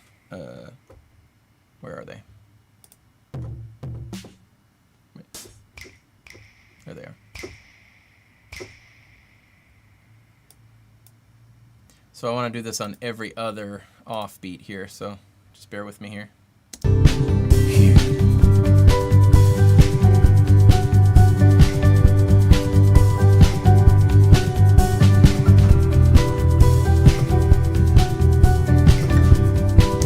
You know what I want to do? Actually, I want to do that every other. I want to go snap and other sound. So we're gonna go snap first, and then like the other one has to be like a some kind of snare.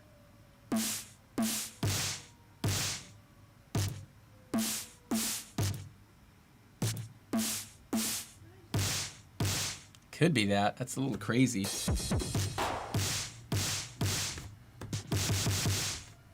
But maybe if it was tuned down a little.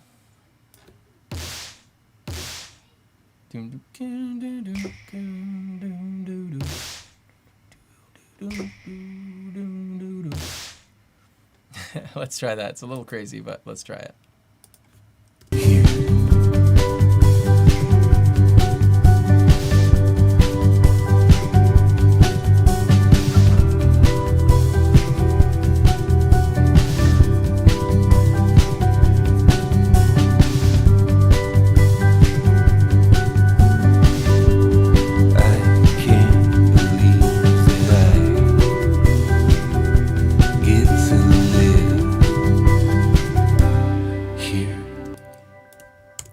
Pretty cool, but it's probably that snare is probably too much, but let's listen here.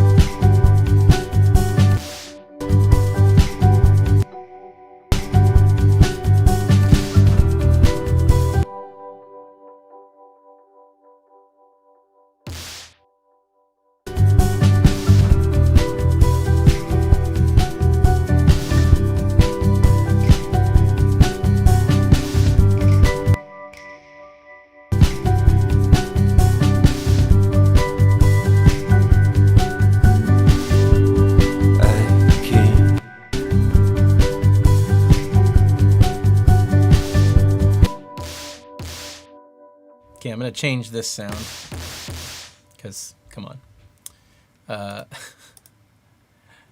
That might be cool.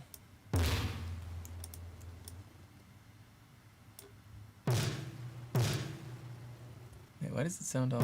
Oh, it's because it's going through this. Oh, well...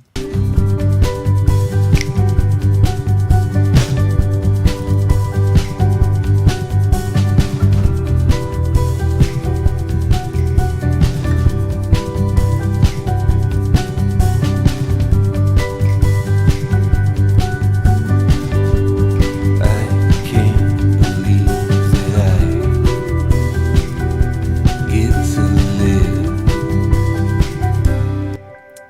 there's like a little delay on that. It's annoying to me. You see how the 1 is right there, and then you know what? I can actually fix that by doing this. That one, there's less. Come in. Hey, Dad. Yeah. Mom found my Switch charger. Oh, nice. Can you help me connect it to the dock? Because I don't know how. Yeah. Give me just a sec. Here.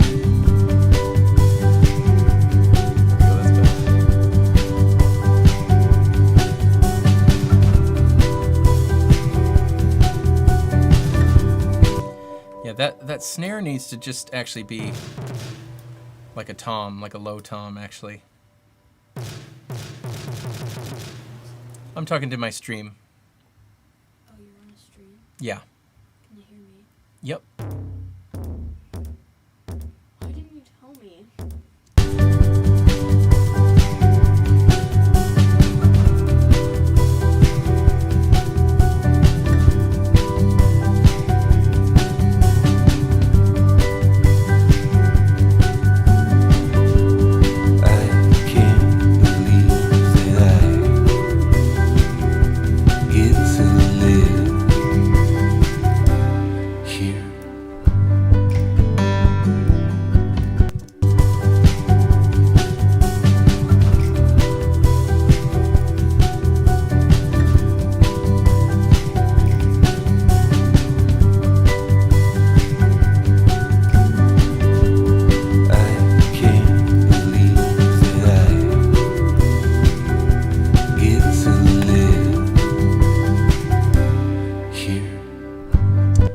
Triangle sound. Tell me more about that, Wilson. What are you talking about? Muted triangle where? On the 4, on the alternate of the 1 there. So snapping, ding. That could be cool. Because I'm not really. I put it on like that snare and then that tom, but I'm not really hearing it. Ding. That could be cool. I like that idea. Muted triangle.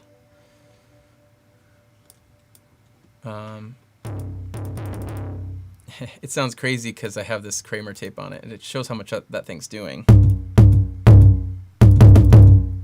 Listen to what this Kramer tape. It's killing it, but it's cool. Okay, but let's look for a little triangle. What do we got for triangles? I'm gonna go back to my here to complete, I think, and then the battery there's the factory library, samples, drums, metallic, and then triangle. Yeah, here we go. Bear with me as I go through these here. That one could be cool.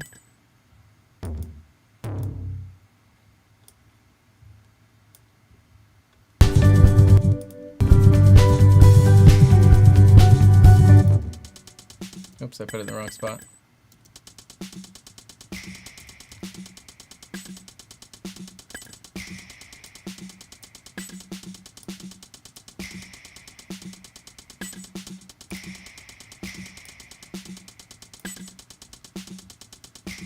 That's kind of cool and subtle.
That's pretty cool. Great idea, Wills.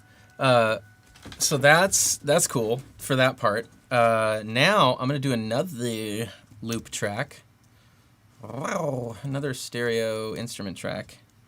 And I want to do just some twinkly things. Just twinklies. So we'll put this one in the drum bus here. And then this new one, I'm going to have like more clean sort of sounding. I'm going to go loop 2. This is like twinkly things. I'm going to do like a cymbal sound that's not really a cymbal sound. That's like an 808 cymbal sound. So something that goes psh. I have a couple sounds in mind for that. And then also, I'm just going to aim this down a little bit because my ADD. And then also just some tingly tings. Ting, doon doon gan doon, doon doon gan doon, doon doon gan doon. So it's going to go doon doon gan doon, doon doon gan doon. Just on like tips of drumstick cymbals kind of sound. Let's see what we got, what we can do. So yeah, we may as well just custom make this kit here because we don't really need anything other than the sounds we need. So we're gonna go to let's go to a cymbal first. And let's find that 808 psh that we want. What is that sound? Is it the it's not the 909 crash, it's the 808. I think it's I want to say it's the 808 crash, but I'm not 100% sure. Why isn't it? Maybe it's not under crash, maybe it's under something else. Look for 808. Yeah, here we go. Cymbal. It's kind of that thing, actually. It's sort of that thing. Ding! That weird metallic sound. That could work too. That could work too. Yeah, now we're on.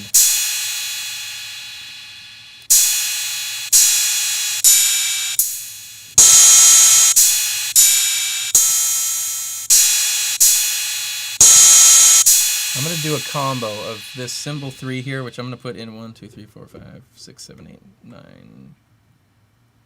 Or 1, 2, 3, 4, 5, 6, 7, 8. 1, 2, 3, 4, 5, 6, and 9. So I'm going to put, yeah, 8 and 9. So I'm going to put this here. Wait, there's 12. There's not 8. There's 12. Where am I?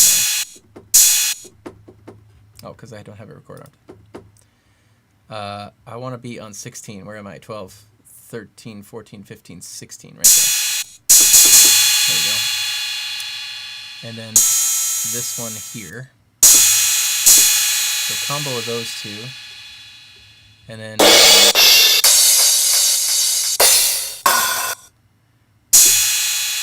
And then I also want to do one of these... A couple other things. Well, yeah. Yeah, okay. So now let's go to my custom samples.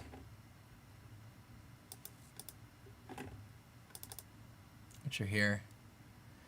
I want to do, okay, let's first get this. What is this called? Sweeps and effects. Okay, bear with me. These are really loud. Plug your ears.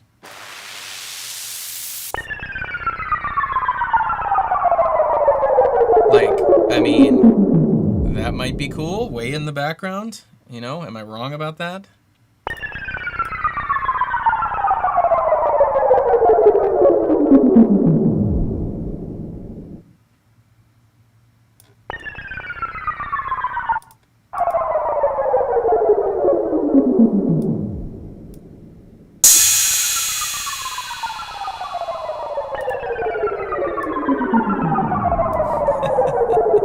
I'm sorry for how long it lasts. It lasts so long.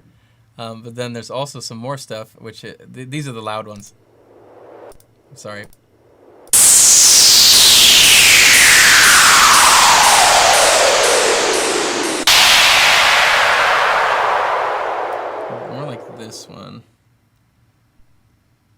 So I'm gonna do like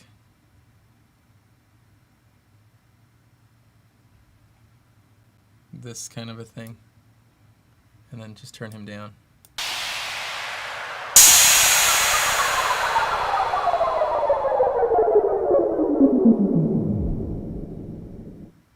Okay, and then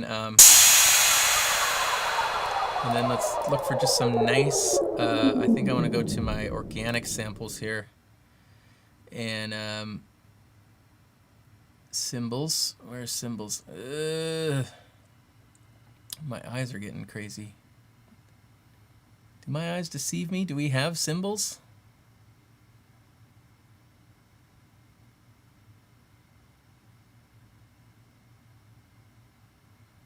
Okay, let's go to Paul Mabry, I guess. Here we go. There we go, cymbals. 22-inch crash ride. Big, sure. Ping. These two. It might be too dark. I like that one. Let's put that one here.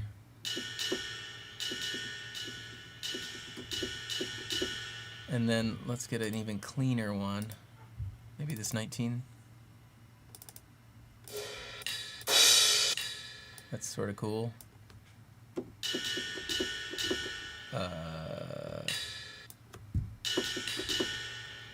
So.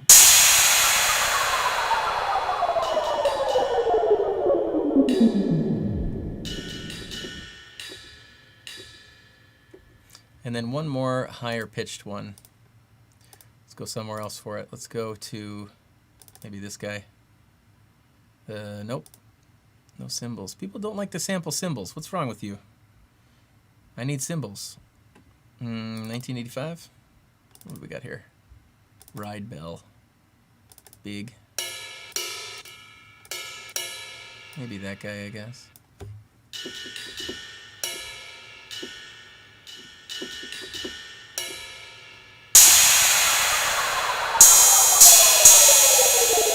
Turn that guy down.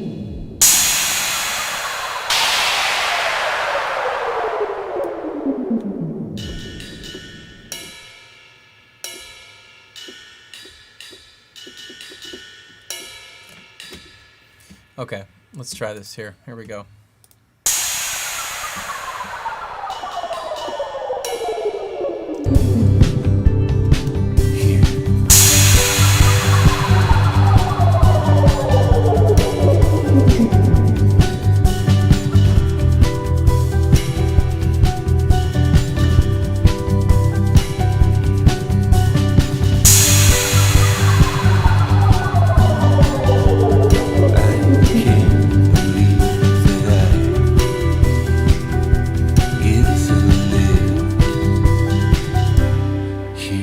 Okay, so that was obviously like really loud in the mix, but let's quantize these.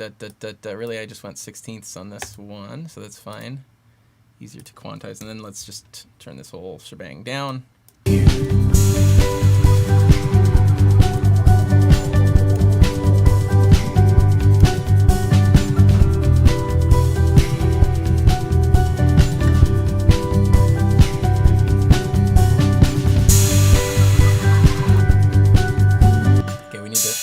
Turn down individual levels of things.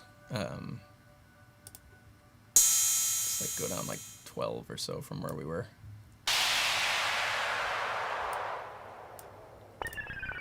That one maybe we.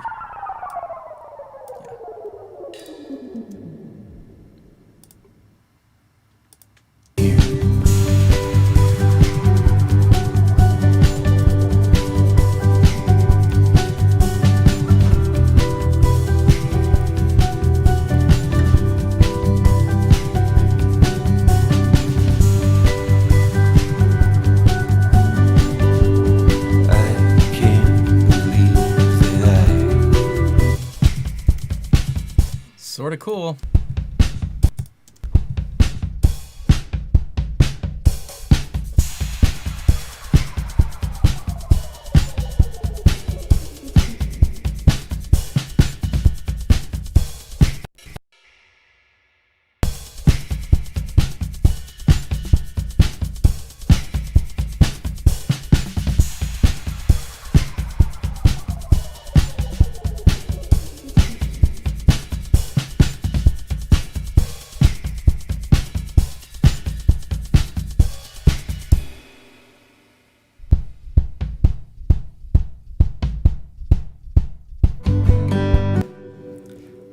pretty cool, you guys. That is pretty cool. See you later, Wilson. Thanks for stopping by. I think I'm in a pretty good spot. I feel like I'm going to finish this up and send it off to Miss Abby for string writing. Yeah, I don't know that I mean, I may, after I get off the stream, I may add some electric guitars to it, possibly. Because it's good for her to know that those are going to be there in order to kind of like I wonder if she even kind of does some bird-like things on the strings. I mean, that could be cool. But I think that's good for now. I feel like we're in a good spot. My child needs me to help them plug something in, so I'm going to go for now. Thanks for joining me if you've been here, and I will catch up with you all sometime very soon. Have a great rest of your Friday. Bye.